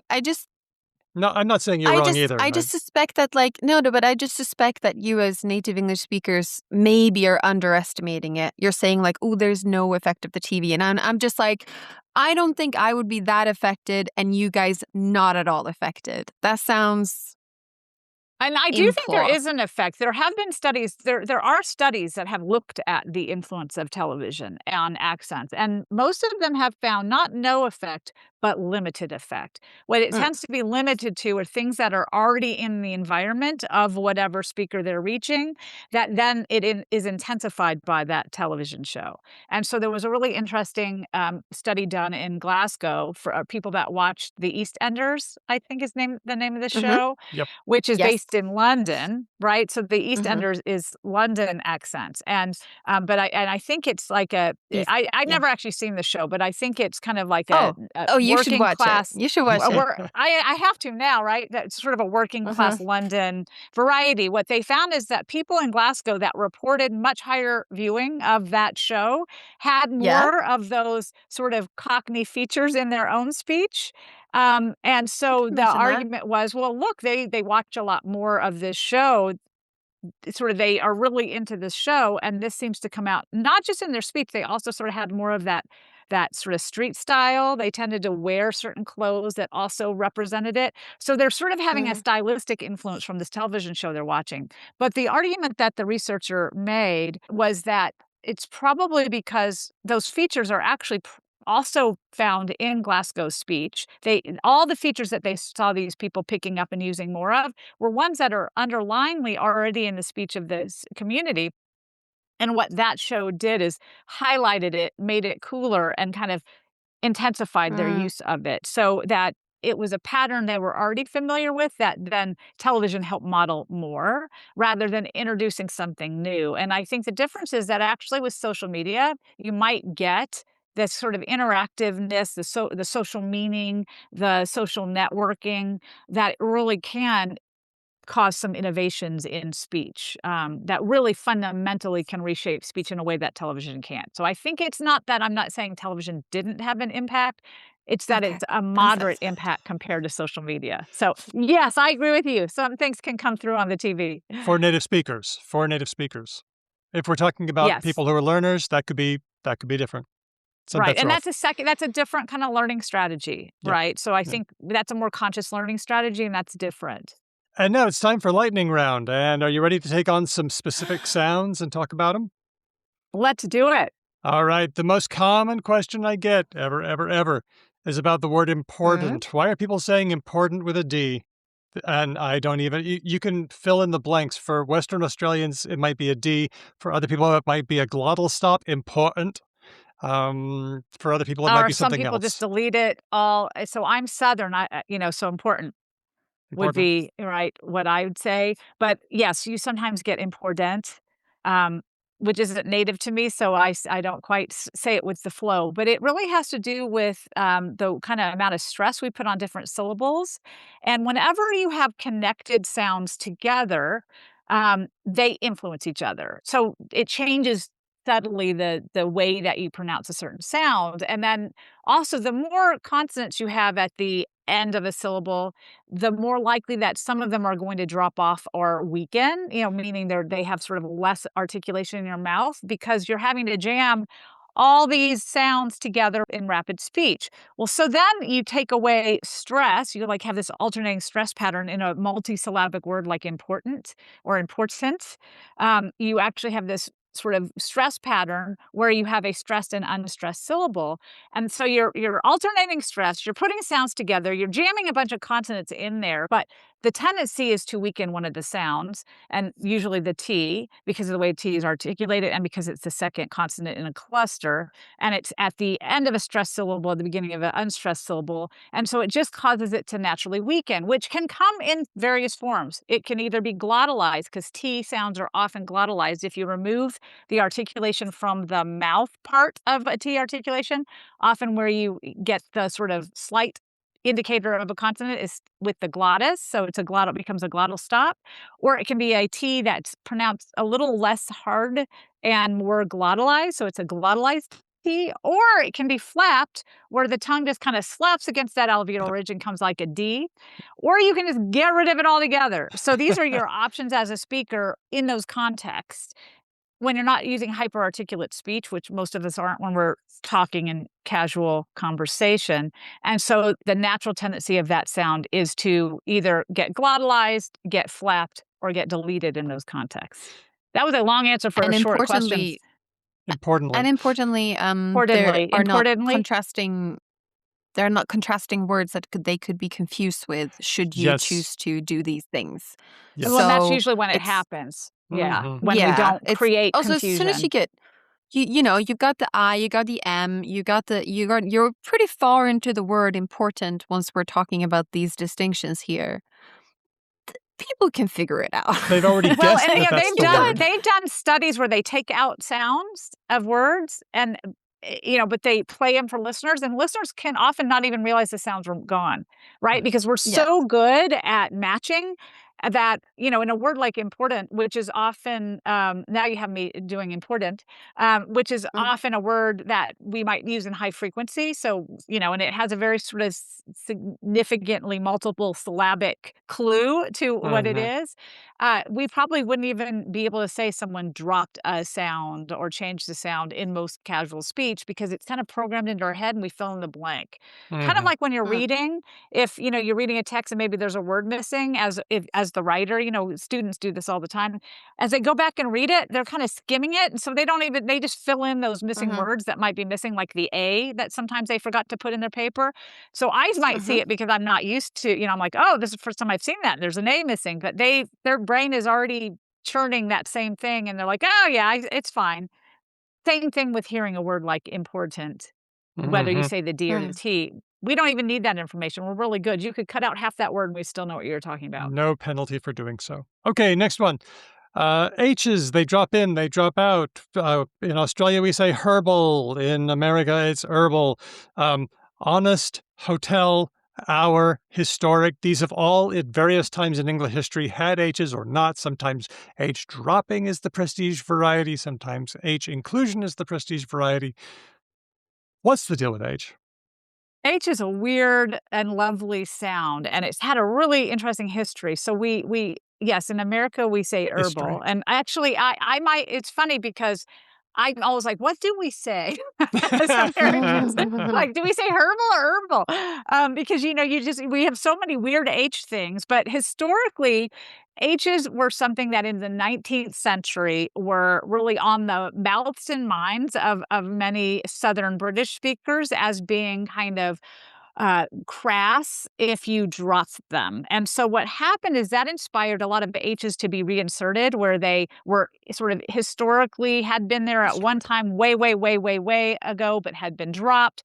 But then to sound fancy, people put them back in. And herbal is one of those words. So we have words like hour, and we have words like honor. And if you look at how they're spelled, there's an H, but if we look at how they're pronounced, there's no H. And that's because historically at one point there was an H there, but many years ago it got, historically, that it got dropped. And so herbal is one of those that has an H. You can see it in writing. That's sort of a historical remnant. And it really depended on what was the prestige variant at a particular time in a particular dialect. And so people say it or they don't, depending on how fancy they think it needs to be. Americans are less tied to their H's. In fact, words like which and which historically also had a H that was used in one and not in the other, and that actually distinguished them, but they dropped off. And in fact, Noah Webster talked about, how it was a bad thing that we were doing this, but where's that H now? No one sees it. So Americans are less tied to their H's, but this was certainly, H dropping is something that I think is really prominent in the British psyche as being a kind of vulgar or less prestigious form. And that's why I think in some places they have herbal rather than herbal, because it was actually put back in after it hadn't been pronounced for a couple of centuries to be prestigious. And is it just a weird little sound that, it's back in the glottis? You could do it, you could not do it. It wouldn't make much difference either way, maybe sometimes. Is that? H's actually come from a really fascinating Old English history where a lot of them were different sounds that weaken. So H is like the ultimate weak sounds. So remember when we were talking about the T quote weakening or becoming less articulated in the mouth? Well, H is kind of the ultimate. If we're gonna weaken a sound or not articulate in the mouth, the glottis can make a puff of air, and that's kind of as weak a sound as you can possibly make. Yep. So a lot of them were sort of like fricatives. A lot of them were fricatives, velar or glottal fricatives in Old English. So like German still has some velar fricatives that English doesn't have. Well, a lot of what was in Old English a velar fricative weakened to an H, depending on where it was in the word. And so H's are actually really a fascinating kind of whole genre of sounds in terms of why they tend to become H or delete over time. So a lot of times we start from a much harder consonant and then it weakens to an H. And then eventually the ultimate weakening is not doing an H, but just getting rid of it altogether. And so it's just it's just where on that path you are. And, some of us are all the way over, who needs them? And then others are like, we still have lach, right? Where we still want the full articulation. Well, H's are interesting from a historical linguistics perspective because across language families, like you say, there's a lot of things that can weaken to an H. It's like the last stop before disappearing as a sound in a word. Right. So it actually means that there are lots of different sounds that can, quote unquote, turn into a H over time. So if you're a historical linguist and you see an H, you can be like, well, there are many things that this sound could have been before. And you can use different clues and stuff to figure out which one of those it could be. But yeah, it is sort of the last pit stop before disappearance. Could have been a K, could have been I know. an So S. I don't know why poor H's get a lot of hate. If there's another H, they're such fascinating linguistic creatures. But one actually just really fun sort of way to think about how H is a sound usually that came from another sound is when you think of hearts. The word heart itself has a H, right? Heart. But where does it come from, right? But we have a cardiac arrest. Well, cardiac is actually from the same root that heart was from when heart used to have a K sound, right? And then it weakened to an H sound. So here are words that actually seem like they have nothing in common, but it's because of the weakening of a harder sound early in time that has become what we inherited as an H in English. That's right. There was a K to H thing. I'm thinking of centum and K to hundred. Same deal. Yes. Or cannabis and hemp, actually, right? Oh, really? Oh my gosh. All sorts of fun. We're playing related or it not. was circuitous, but yes, essentially. Hedvig, have we done the thing where we talk about L going missing, like salmon and salmon and Maybe. talk? We've done a lot of episodes, Daniel, for a long time. L is also strange, buddy. L and R, and there's a bunch of them that in a lot of languages are not phonemically distinct. Right. Or they're the same sound, yeah. Yeah, there's a lot of historical linguist information that they have in their brains. Not recently, but I have a new friend who's a historical linguist, and she has this stuff in her brain, and I try and extract it sometimes. But they have a lot of these rules formulated, like S to H, L to R, or R to L, or like something there, or just disappearing. Devoicing, like D to T might be more common than voicing in certain contexts, blah, blah, blah. And some of them, there's one linguist, Martin Kummel, who's written a book, written up a bunch of these for Indo-European. But it would be interesting to see more sort of cross-linguistic and more samples see which of these changes are actually more common than others. Which reminds me, I know some people who said they were going to digitize that book, and I don't know if they have, and I'm going to poke him with an email. There you go. So what, Valerie? I do this about once a year. What about L? Why do we see calm and calm and things like that? Is it because it's just a very weak sound? Yeah, because a lot of times, my parents, as non-native English speakers, would always say, we're going to have salmon for dinner. Salmon for dinner, right? And my friends would always be like, what's salmon, right? Instead of salmon, because they read it sort of, right? They had learned it as adult speakers and sort of, we're like, well, there's an R there. I mean, an L there. I'm having a consonant. My R's just don't want to come out. So, it's interesting because what we find is in English, back in the 15th century, you would have had an L, right? You would have pronounced the L. But L's and R's are sounds that are also prone to weakening. So the same process that happens to H often happens to R's and L's, and especially when they're articulated in rapid speech with other sounds around them. And so we find that what sounds in addition to H tend to disappear over time, R's and L's. And so what happened with salmon, same process that happens with H. Eventually, sometimes certain speakers will start to naturally kind of weaken those sounds, meaning that that's sort of just a natural process that happens when we speak. And then there probably some social meaning behind the people that were doing it. So in the 15th century, maybe the cool kids were dropping L's, and then it became what everybody did. So it just sort of becomes more and more widespread in every generation subsequent till it becomes the way to do it. And so the other example is R-lessness in British English and Southern British English. Much like L, you find R's weaken over time. Well, in America, we still say RRs post-vocalically, but in Southern British English, in certain prestige dialects, that R has weakened and disappeared, and R's and L's often do the same thing. And so if we look at African American English, what do we find? L's sometimes disappear. So you might hep him instead of help him.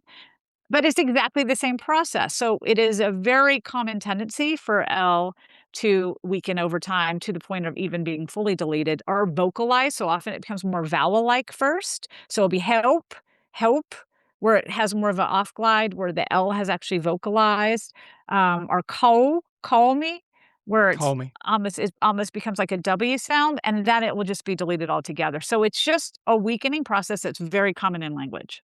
Happening in Australia too. People talk about Brazil. So right, exactly. You hear it in a lot of accents. And when you see something like that, this tendency that a lot of sort of unrelated accents have, what that tells you is not, oh, look, those speakers are dropping their consonants, aren't they dumb? Which unfortunately is what people sometimes think. Instead, it's actually, there's probably a universal process at work here that is set up to make that thing happen over time. And that's really what the answer is. It's actually a universal process, some fundamental underlying tendency of language that if we leave language, to do its thing, that it'll happen. It'll kind of move towards that as a matter of efficiency. So what it really means is these are very efficient accents rather than dumb ones. Nice. Hedvig, you got one? No, I think we've covered a lot of different things. Are we still in the lightning round? I think we're still in the lightning round. I'll do one more.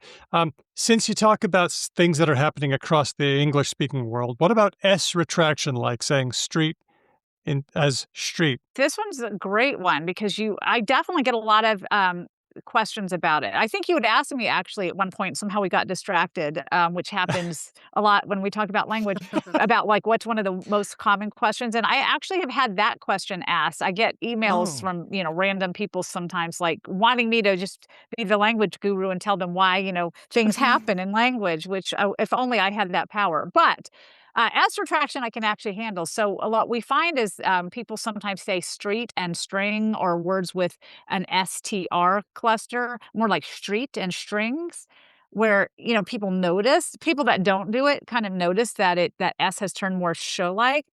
And we find that actually becoming more prevalent among younger speakers, particularly in some urban areas, not just in American English, but also we find it in British English varieties as well, where it's been studied. And what it seems to be is a co-articulatory tendency, meaning just when you're saying sounds together, they somehow influence each other. And the R sound often has a little curling of the tongue behind the alveolar ridge when you pronounce it. And when you say sounds in a cluster together, you have to say them super fast to get them to come out in time to, have connected conversations. So what you're doing is kind of getting sort of an anticipatory positioning of the tongue as you're making the S sound, and you're just slightly tipping that tongue back as you're saying the S sound, and a slightly backward tongue when you pronounce an S sound turns out as sh. So it's really just being efficient in positioning our tongue that for some speakers seems to just come out a little early and make their S a little more sh-like, and that's how it's perceived. You hear it more like sh than s. So string, where the tongue is actually just moved back a little bit. And so the thing is, all of these are tendencies we tend to have operating on us at all times. But what happens is at some point in time, a group that's saying it get some social meaning attached to it that then makes it more attractive to be picked up, not as a co-articulatory tendency, but as a social tendency. And that's why we really notice it now, is because this co-articulatory tendency that started it off has become a socially important one to some group of speakers. And that's where we really see things that we notice as accents. And now we're back to performing our identity, just like we always do. And also, you're evoking this sense that I think comes naturally to a lot of linguists, but not always lay people, which is this idea of like underlying distinct phonemes that get realized in speech next to other phonemes and then influence each other or get shortened or various things. So Hockett has this metaphor, I think it's Hockett, of Easter eggs on a conveyor belt. Do you know which one I mean? I have not heard this one. No, me neither. Well, it's the idea that like in our heads, we have like a pure S and a pure T and whatever that has like a canonical, perfect platonical form, sort of. So there's an S that's like, at the exact right place in the mouth that everyone agrees is like what an S is. And that's likened to the little Easter egg. And then you put the Easter egg on a conveyor belt, which is what happens when you take that idea from your head and you try and realize it through your articulatory channel, and oh no, there's a T coming up afterwards, and everything happens. And then on the conveyor belt, someone takes a hammer and smashes all the Easter eggs. And then the person on the other end has a series of eggshells with different colors and patterns and are trying to be like, well, I heard a bit of a fricative something. So like maybe they were going for an S. So they have to like, this is the idea that they have to like decode on the other end what the pure form was. I know that there are some linguists who don't really subscribe to this dichotomy, that it's not that clear cut or that it's in fact not like that at all. But it reminds me of what you were saying earlier about the hyperarticulated mothers as well, right? So there's this idea that like they have this like pure, form in their head and they want to give their kids the best shot by producing it like that all the time in all the contexts. So they're avoiding maybe this co-articulation and things that would make it more colloquial in favor of these like more distinctly produced phonemes, which is not how people later talk, but maybe is advantageous to children acquisition. I don't know. Children learn language, They're maniacs. Right. You could also like basically don't talk to them and they kind of learn stop it. them. So.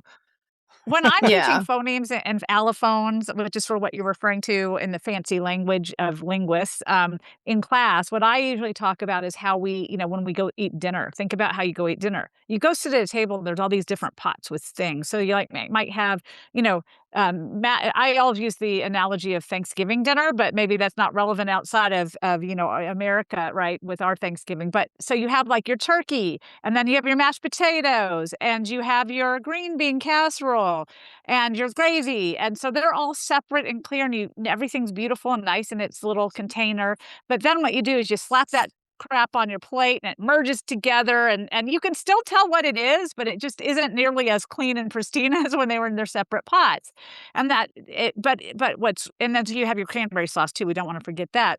But what I tell the students is it makes more sense that, if you put your mashed potatoes by your cranberry sauce, that they will merge, than if you have your mashed potatoes and your green bean casserole on different sides of the plate. They're not going to touch each other. So, right. So that sounds are really most like the things they're directly adjacent to, and that they kind of take on parts of what the food next door is like. And that's sort of how I explain it, because they seem to get that. And they're like, oh, yeah, that makes sense. My mashed potatoes are always merging in with my cranberry sauce.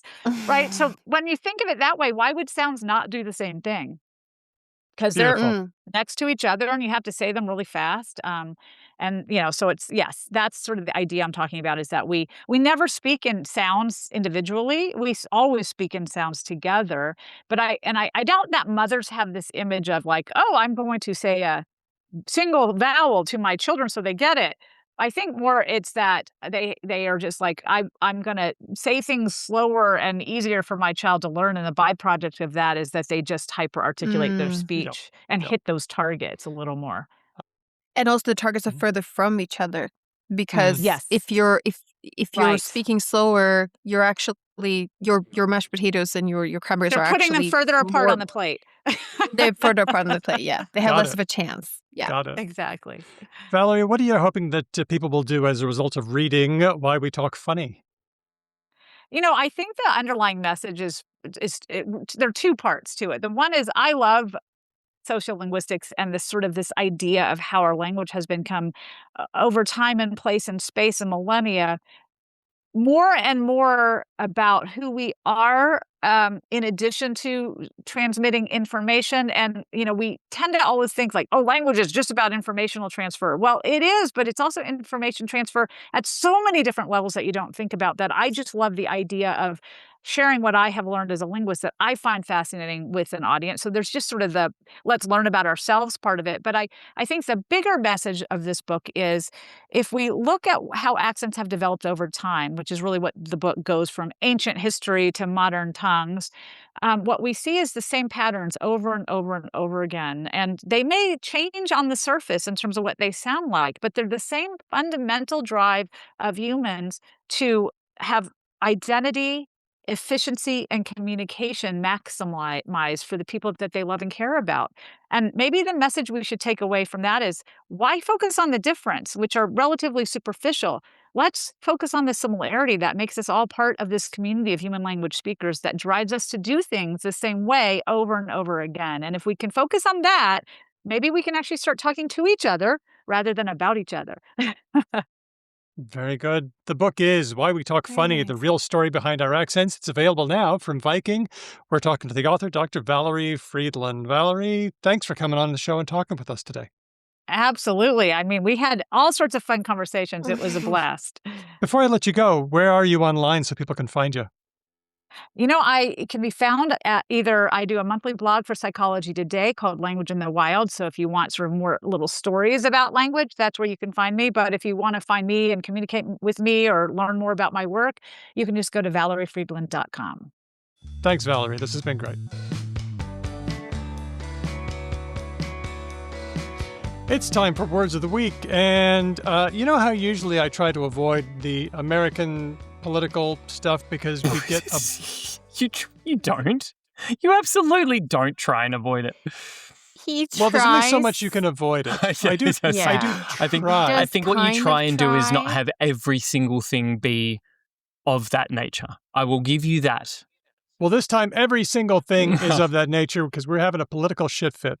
I have one that I nominated in our channel that didn't make it into the run sheet that I might just push through. Well, Hedvig, do you want to start us off then with yours? Yeah, okay. So I heard about, how about the maxing productive like suffix? looks-maxing or whatever. Yep. Looks-maxing, min-maxing Right now is we're probably the lang-maxing. origin. Yeah. Which sort of just means to do something a lot or to optimize for something. Yep. And some of this comes from like horrible sites of the internet where you're trying to like trick women. So like looks maxing is like the idea of like making yourself look physically attractive and thereby like lure women to liking you. Bamboozle them into like. Which is also funny because like looking a bit nice is also just a normal part of courtship. I don't know what that's like tricking. But it is tricking because you have a horrible personality. And then you're like, gotcha. Exactly. And The then I only rip way the it can be a mask off. trick is if it's on the expense of something else. So like you look good, but you're like a horrible person. Then you're, I don't even know if I would call it. Anyway, I heard friction maxing. Do you guys want to guess what friction maxing friction maxing. Oh, no, I do know what this is. Okay, well then let me guess, because that's no fun. Yeah. I think I know. It's got nothing to do with toxic masculinity, maybe. It's a good Okay. Nope. Can I exclude sexual connotations from this? Yes. Okay. Yes. And now I'm playing Guess Who of semantics. Does it have a mustache? Friction maxing. Where do we want friction? Is it to do with like something to do with like malicious compliance? People who are looking for ways to bog things down or make things tricky. Oh, actually, I think he's close. Oh yeah, He's close, actually, but he's not bang on. Okay. Do you want to lay it on hear? me Then maybe I'll try because we don't want things to be easy because then we get really mentally lazy. So you're trying to make things a little bit hard for yourself in ways that are interesting just so that you stay lean, you stay mentally alert. It's this idea that in modern life, a lot of us, especially probably people who are a bit like on the nerdier internet side, have sort of removed a lot of friction from our lives. So like only order via apps. Yes. Supposedly there are people who book haircut appointments where like you don't talk to the hairstylist, which I can understand the point for, and I can see the use. But the idea is that like sometimes this can go overboard for people who are doing it who might not strictly like quote unquote need it. Can I offer a parallel that I've heard of before from the world of game design, like video game design? Many game designers talk about the fact that part of their job is to make sure that they deliberately prevent players from optimizing the fun out of gaming.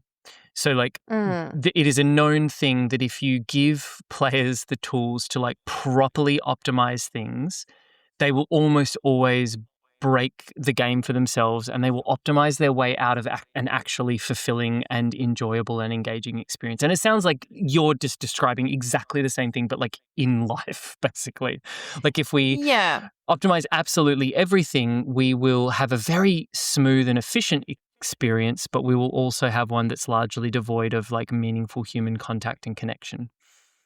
Yeah, and also devoid of maybe growth, like that a little bit of challenges can like, I've heard this from some people who are teaching, so I don't know if this is like a generational problem or it's just that I know people who are teaching now and they're complaining about the youth. Which no teaching generation has ever done before. Exactly. So I have a feeling that like people have always complained about the youth, but one complaint is that people want to learn things instantly without doing effort. And we also saw this in a study recently, wasn't there, where like people were asked to look up some facts and they could either talk to a large language model or they could search it the traditional way. And they found that they called it actually friction. So like when you search and you look up different articles and read and synthesize the knowledge yourself, that's a little bit more challenging and a little bit more effort, but you also remembered facts better. I explain this to students that I teach. So part of my job is to teach kids how to edit videos. And as anyone who has ever engaged in any video editing software knows, there is a certain amount of complexity to certain software packages that you cannot actually optimize, right? You can't make complex things like that. It's like if you're, 3D modeling, right, is another fantastic example of a software environment that you cannot render truly intuitive and simple. Like someone's just going to have to sit you down and teach you a bunch of complex things to remember. And boy, oh boy, do kids hate that. They really, because they've spent their lives on CapCut and, other spaces and places that are like, hey, do you want us to make this like super duper easy for you? So yes, 100%. This is really interesting. I'm really glad you brought this up. I like it. Friction maxing. This is something that has been mentioned in connection with large language models as well. The reason why they seem so weird sometimes is because they're frictionless. They offer frictionless conversation. If you push back, they'd be like, you're absolutely right. I need to rethink this. It's like, so I want to throw in one that wasn't on the run sheet either. And that was... Woo! All going crazy. Skill issue. How many times have you heard that recently? This is a skill issue. I used it in a presentation recently because I was giving a presentation about academic collaborations, which can be quite difficult, and about like cognitive biases that could be at play that could make group work difficult. And I quoted Jean-Paul Sartre when he says like, hell is other people. And then I have a little pop-up that says like, maybe that's just a skill issue on his part. Like maybe he's just not good at talking to other people. Maybe, yes, that's what it means. It means maybe you're just not good at that thing. Like I saw someone say, you can't fuck somebody into loving you. And the response was, skill issue, which I loved. Okay. I find that's horrible. That's such a sick fucking burn. Like straight up. That is like apply cold water to the area for 20 to 30 minutes. Okay, let's get into our actual run sheet. Social cohesion. Hmm. Social cohesion is really, really important. The Australian Institute of Health and Welfare says, quote, social cohesion is a multidimensional concept referring to social connectedness, the glue that connects members of a society, solidarity and trust amongst individuals within and across communities and organizations and within society at large. So it's like public trust. And that's really important. The belief that we're in it together and we can do things and we can change things and we can make things better. So the word solidarity is not good enough for what reason? What solidarity? Trust? No. I think solidarity does, certainly in my mind, does have subtly different connotations. First of all, solidarity is more general, right? So it's a adjective that you can apply to anything, whereas social cohesion has a inherent civic valence. Whereas solidarity, like you can be in solidarity for a person who's grieving the loss of their son, but you can't be in like social cohesion with a person who's grieving the loss of their son, if that makes sense. They're both like, we're in this together, but solidarity is like, I'm not going through your experience, but I'm going to do something to remind myself that you're in that situation, which is kind of cohesive. I would argue, Hedvig, for your edification, that if this person had said social solidarity or like civic solidarity, then I would be like right there with you. That is 100% the same thing. Okay. But we're all agreement that they're like close to each other. Yeah. They're close. They're close. Cool. So one person who thinks that social cohesion is really important is New South Wales Premier Chris Minns, who has often mentioned social cohesion. So when he invited the president of Israel, Isaac Herzog, a few weeks ago, and people asked, should we maybe invite people who don't do genocides? His response was, it's really important that there's no clashes or violence on the streets in Sydney. But then the New South Wales police got to do some police brutality as a treat. It's another contribution of mine, doing something as a treat. You get to... Wait, what has happened? Oh, so Hedvig doesn't live here anymore, Daniel, so this probably hasn't made her news. Well, we better... many of us have seen the videos, but Ben, what did you see? So the president of Israel, when he visited, was met with significant civil opposition of, in my opinion, of an entirely lawful and appropriate level. Because for those who aren't aware, this is a person who regularly is like signing the sides of bombs before they get launched into Gaza, right? Like this is a person, this is not just a random member of the Israeli sort of regime. This is one of their most hardline polemicist sort of entities within the current already very conservative regime. This is like, I think it's not unfair to say this is the Pauline Hanson or the like the Cory Bernardi of Israel at the current sort of moment. So lots of people were like, fuck that guy, and the horse he rode in on. And the police did some really, really, really heavy-handed and violent sort of arrests and stuff, presumably because of the sort of lingering taste in their mouth from the Bondi shooting, and just the sense that like we've got to stamp this out kind of vibe, I guess. But it was not good. It was bad. It was very bad. There was kettling protesters. There was punching nonviolent demonstrators. There was dragging away people, Muslims engaged in prayer. So that means that social cohesion is the latest term to get dragged into the fog of this conflict. For Minns, it seems to mean don't resist police when they repeatedly beat you, which is some real America-style shit.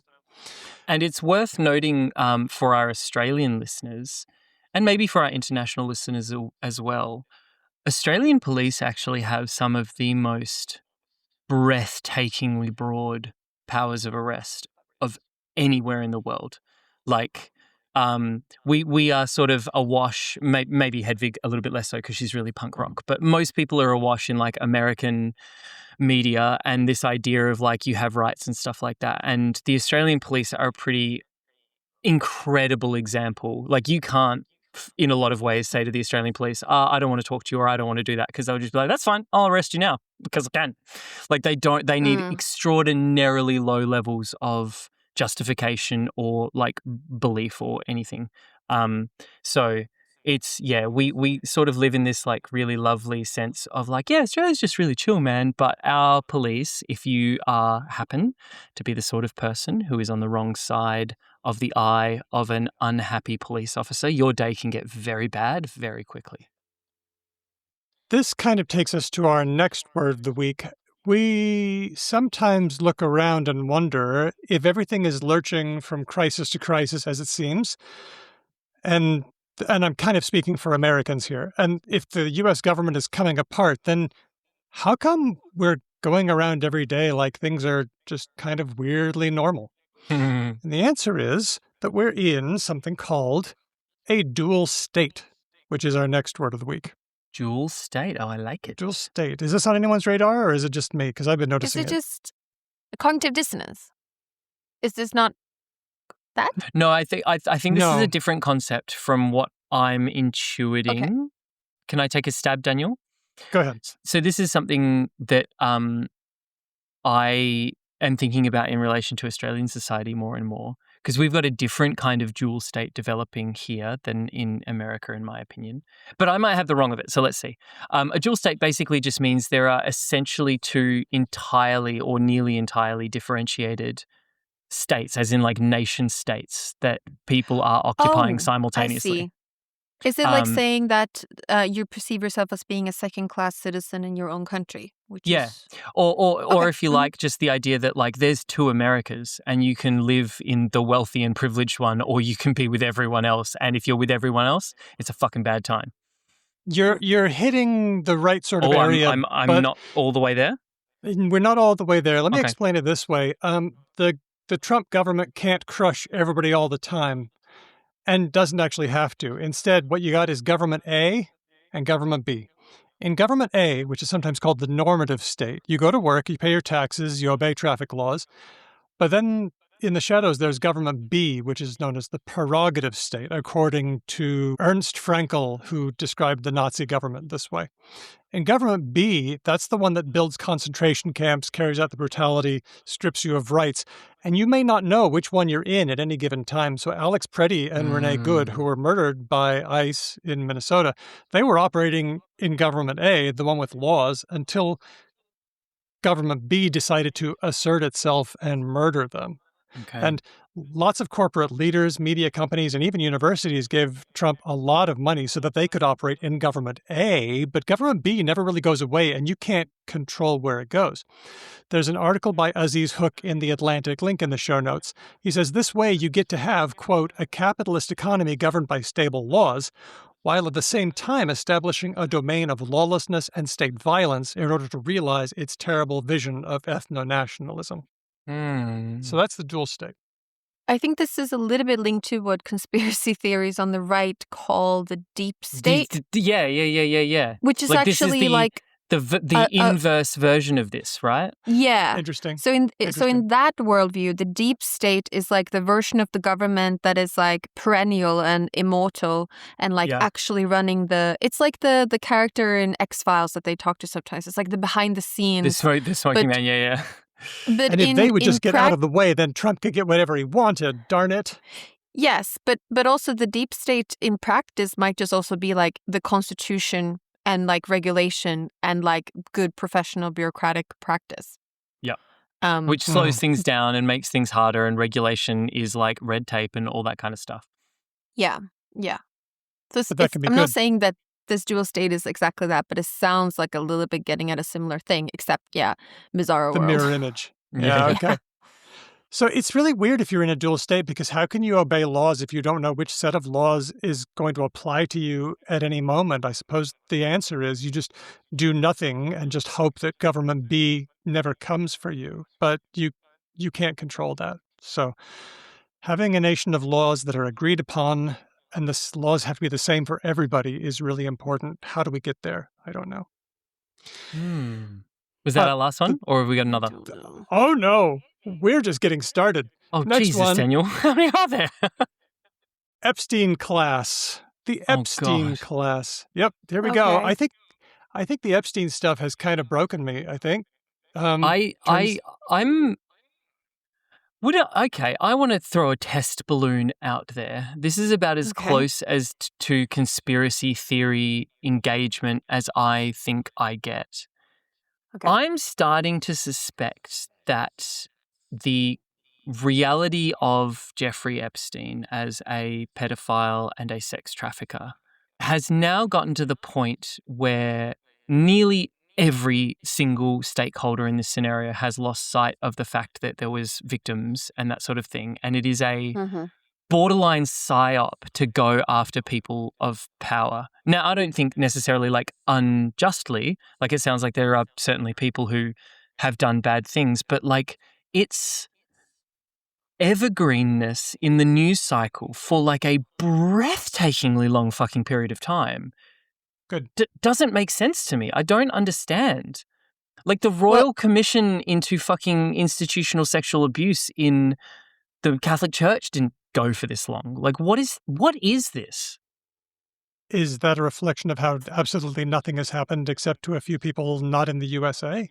And that we want something to happen? Maybe? Well, I think the likeness, Benjamin, to the Catholic cases is quite apt because people find it much more exciting to talk about Trump and Noam Chomsky and, Steven Pinker or whatever. Then they find it exciting to talk about some priest they've never met. Yeah, okay. So, Yeah, unfortunately, the perennialness in the news cycle is driven both by that people find them more tantalizing. And I agree with you, like the focus on them is sort of becoming like its own thing where they're trying to implicate this person or something and forgetting the actual victims. Yeah, it's like it's become like a Beta Meinhof thing, like it's its own self-propelling thing now or whatever. Like it's I don't know, it seems to exist separate to other similar sort of crimes that I've seen in the past in like the public sphere. I don't know, am I wrong? Like Watergate didn't look like this. I don't know. No. It's also that it took such a long time, like that the files weren't released for such a long time, and that it really worked its way into these conspiracy places, and that those conspiracy places have taken over so much of our regular space. Look, fuck, it certainly didn't help that there was a bunch of conspiracy theories before any of this came out about the Clintons like running a pedophile ring, and then an actual fucking pedophile ring like that came to light. And Jesus, when that happened, I was like, oh God, here we go.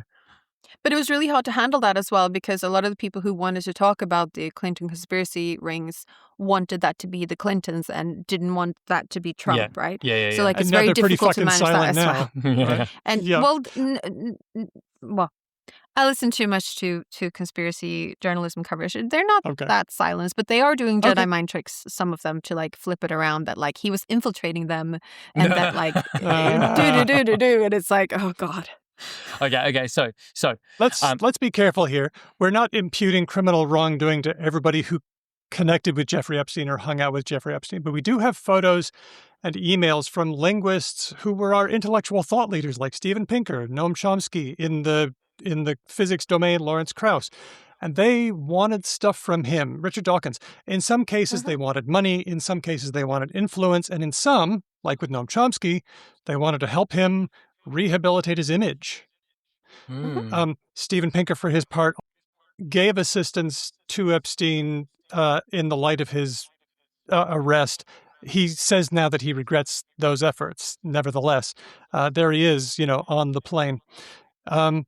Some years ago, I signed the LSA open letter, and this was the one that said, hey, LSA, Steven Pinker's not really a good person to have on your list of media experts. Do you think we should take him off?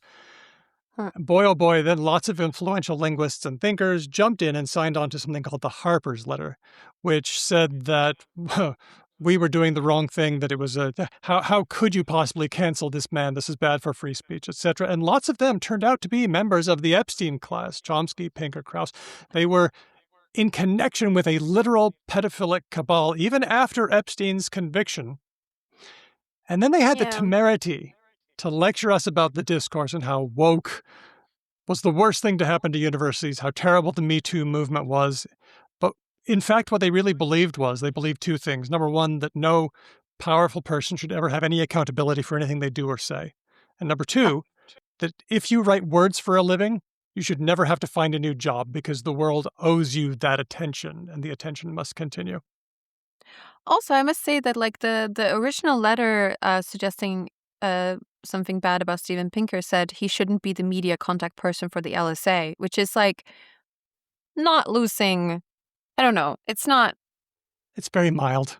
I actually think it's relatively mild. But I don't know how big we should interpret like all the connections. No, I agree. I don't know and if the there's a lot people that who needs to come out. critique that letter then like think that no powerful person should ever be punished. That sounds a bit like going a bit too far. But it's all a complicated mess. And I'm just going by the things that some of those people have written since. That's all. Right. No, it's all a complicated mess, and I think in particular, the inclusion of Noam Chomsky in these files have really rattled a lot of linguists and also political activists who see him as a role model. And it's just a great reminder in general of like avoiding hero worship, I think. Yeah. Don't meet Like, your heroes. you can actually believe in Chomsky's theories of generative grammar or follow his political ideology and not worship the person and be this caught up in it. So that's maybe a good lesson for all of us, that if you think of someone who you really look up to, just try and divorce a little bit of that attachment, maybe. Yeah, because then you see the photo of Noam Chomsky yicking it up with Steve Bannon, having a great time. And wow, that's a bit of a disconnect, hey? Yeah. Maybe we should just stop giving men hero worship. How about that? How about just I think everyone, new leaders? Except maybe Adele Goldberg. I'm still so chuffed I've met her, and she seemed really nice. No one should meet their heroes, except for a few of my heroes who are really awesome. Well, I sleep very well knowing the side I'm on. I'm not on the Epstein side. I'm not a member of the Epstein class. Finally, Dark Woke or Woke 2.0.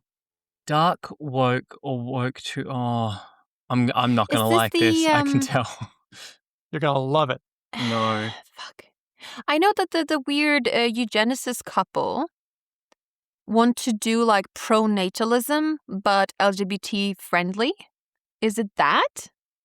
No, it's not. No, I'm going to guess that the here's my guess. The most self-congratulatory, masturbatory applique I've ever heard was the intellectual dark web. Right? That name that they gave themselves, like the Sam Harrises and all that mob of like, guys, we're the only ones telling it like it is. Like these supposedly big thinkers who are like being really provocative and stuff. Like in Sam Harris's case, being like, actually, guys, I do believe in abortion, or something fucking random like that. I'm guessing that this is either the left's attempt to do something similar, to be like, this is like, because I'm basing this on what you said, what Woke 2.0, like this is woke, but not like the woke you've seen before. Now we're like really, really woke. Before we liked Israel and stuff, but now we don't even do that. You got it. So here's the explanation. Dark woke is when you tell the truth about race and oppression in a very woke way, but also you don't give a fuck. Theara Coleman in the week. It could be BreadTube. That is BreadTube, that really in your face sort of, I am just going to say this and I don't care what anybody thinks. I'm going to be really crass and I'm going to be appealing. Yes, that is BreadTube. Okay. BreadTube is very focused on class. Okay. Well, this isn't necessarily that way, but here's a description from Theara Coleman in The Week. Party insiders say that Democratic politicians have been encouraged to embrace a new form of combative rhetoric aimed at winning back voters who have responded to President Donald Trump's no-holds-barred version of politics. This is an attempt to step outside the bounds of the political correctness that Republicans have accused Democrats of establishing. It's an affect that requires being crass but discerning, rude but only to a point. I think that Woke 2.0 is going to be great fun.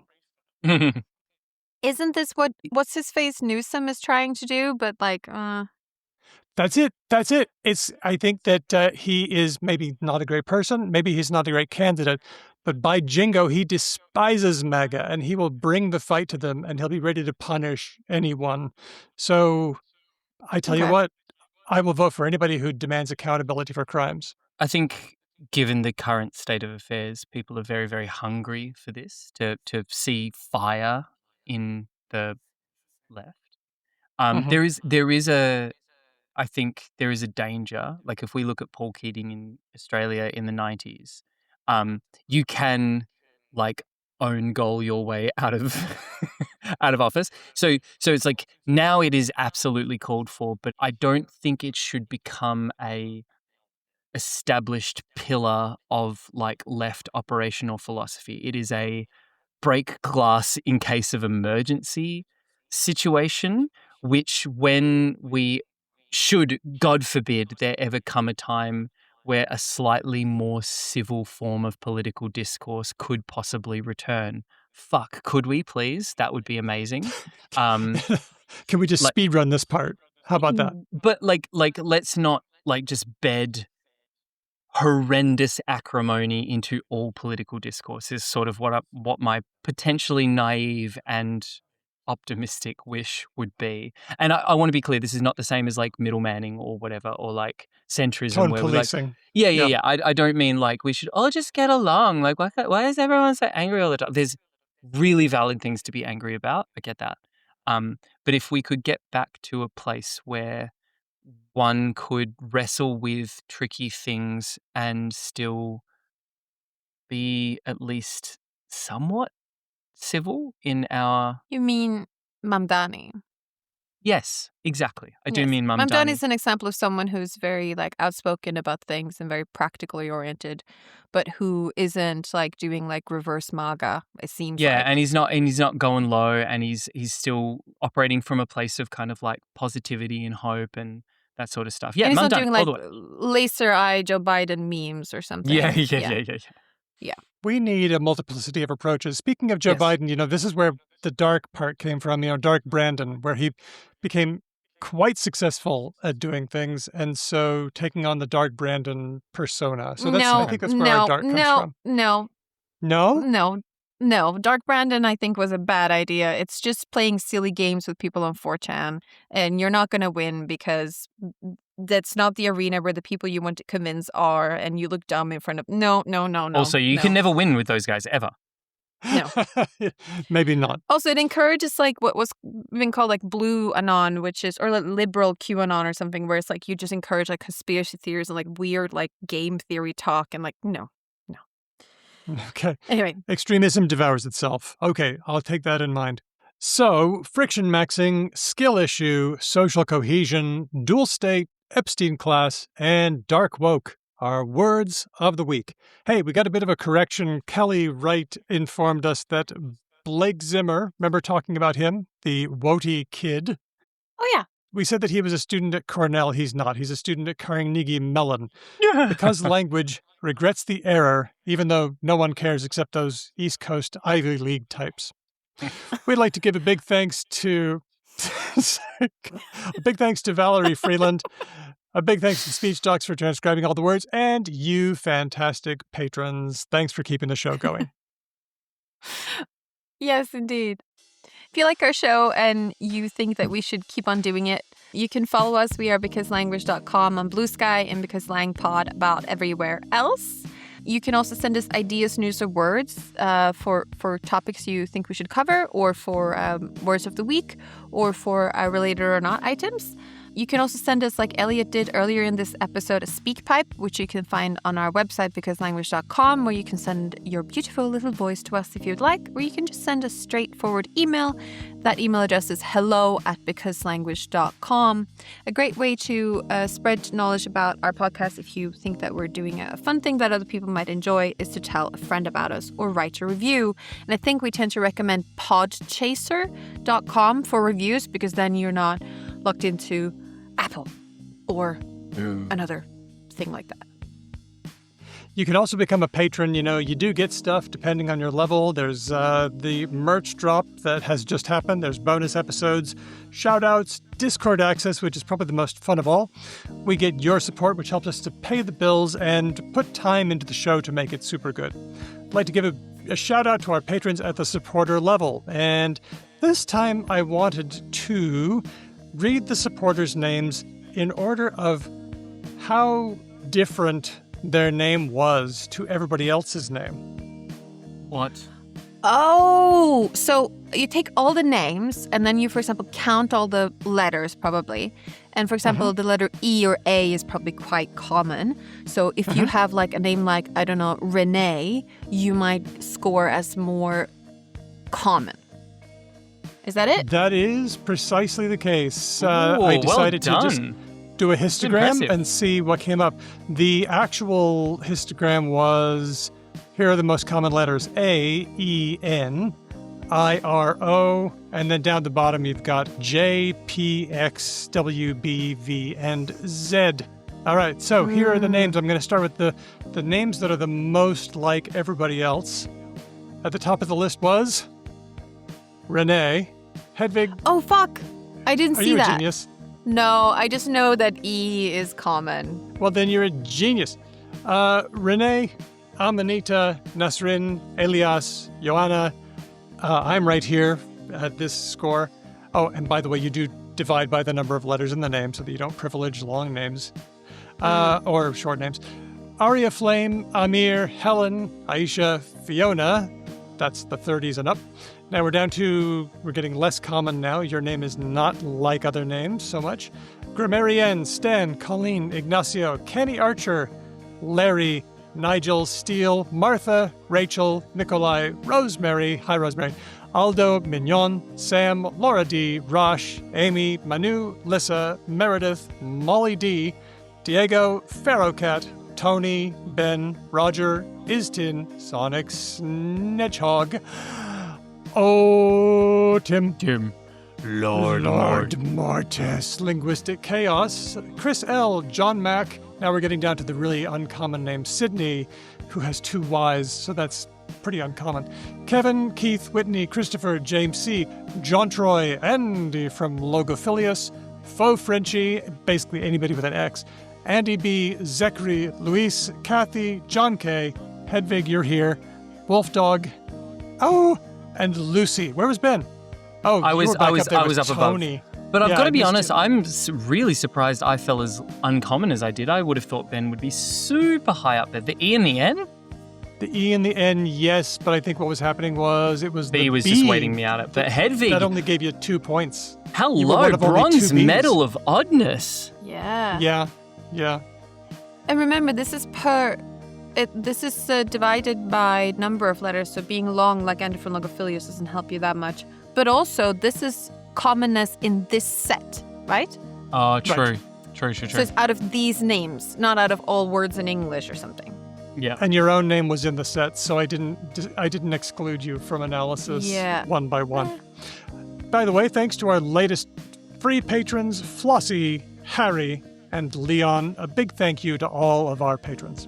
Our theme music was written and performed by Drew Kraplianov, who also performs with Ryan Bino and Didion's Bible. Thanks for listening. We'll catch you next time, because language.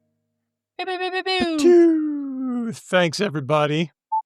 By the way, anyone who is listening to the show, if you hear a bunch of loud thumping music in the background, where I live is across the road from a large space that gets rented out for, amongst other things, festivals, and it's Lunar New Year. It's Happy Lunar New Year for everybody who celebrates. It sounds like there's quite a few fire horses across the road from my house right now. So if you hear that in the background, that is what is happening. Apologies for the extraneous noise. Did you say fire horses? It is the year of the horse. That's what I mean. It's a fire horse. Yeah, I feel like I can hear fire horses across the road. Not fire hoses. There's the animals and then there's the elements, and they are 2 different circles. I think Daniel was trying to make a funny dad joke. No, this is great. I'm learning. Thank you. I just didn't know about fire horses. Does that imply the existence of water horses and air horses? Well, the water horse is the Selkie, right? Isn't that what the What's the mythical Selkie beast? is a seal that's a human. Oh, there's a horse one as well. I've forgotten what it is. There's a Nyx that's in water that drowns women that turns into a horse. Of course, all of the deep nerds and losers who are listening to the show would know that the fire horse is, of course, Epona from Pokemon. Wow, okay.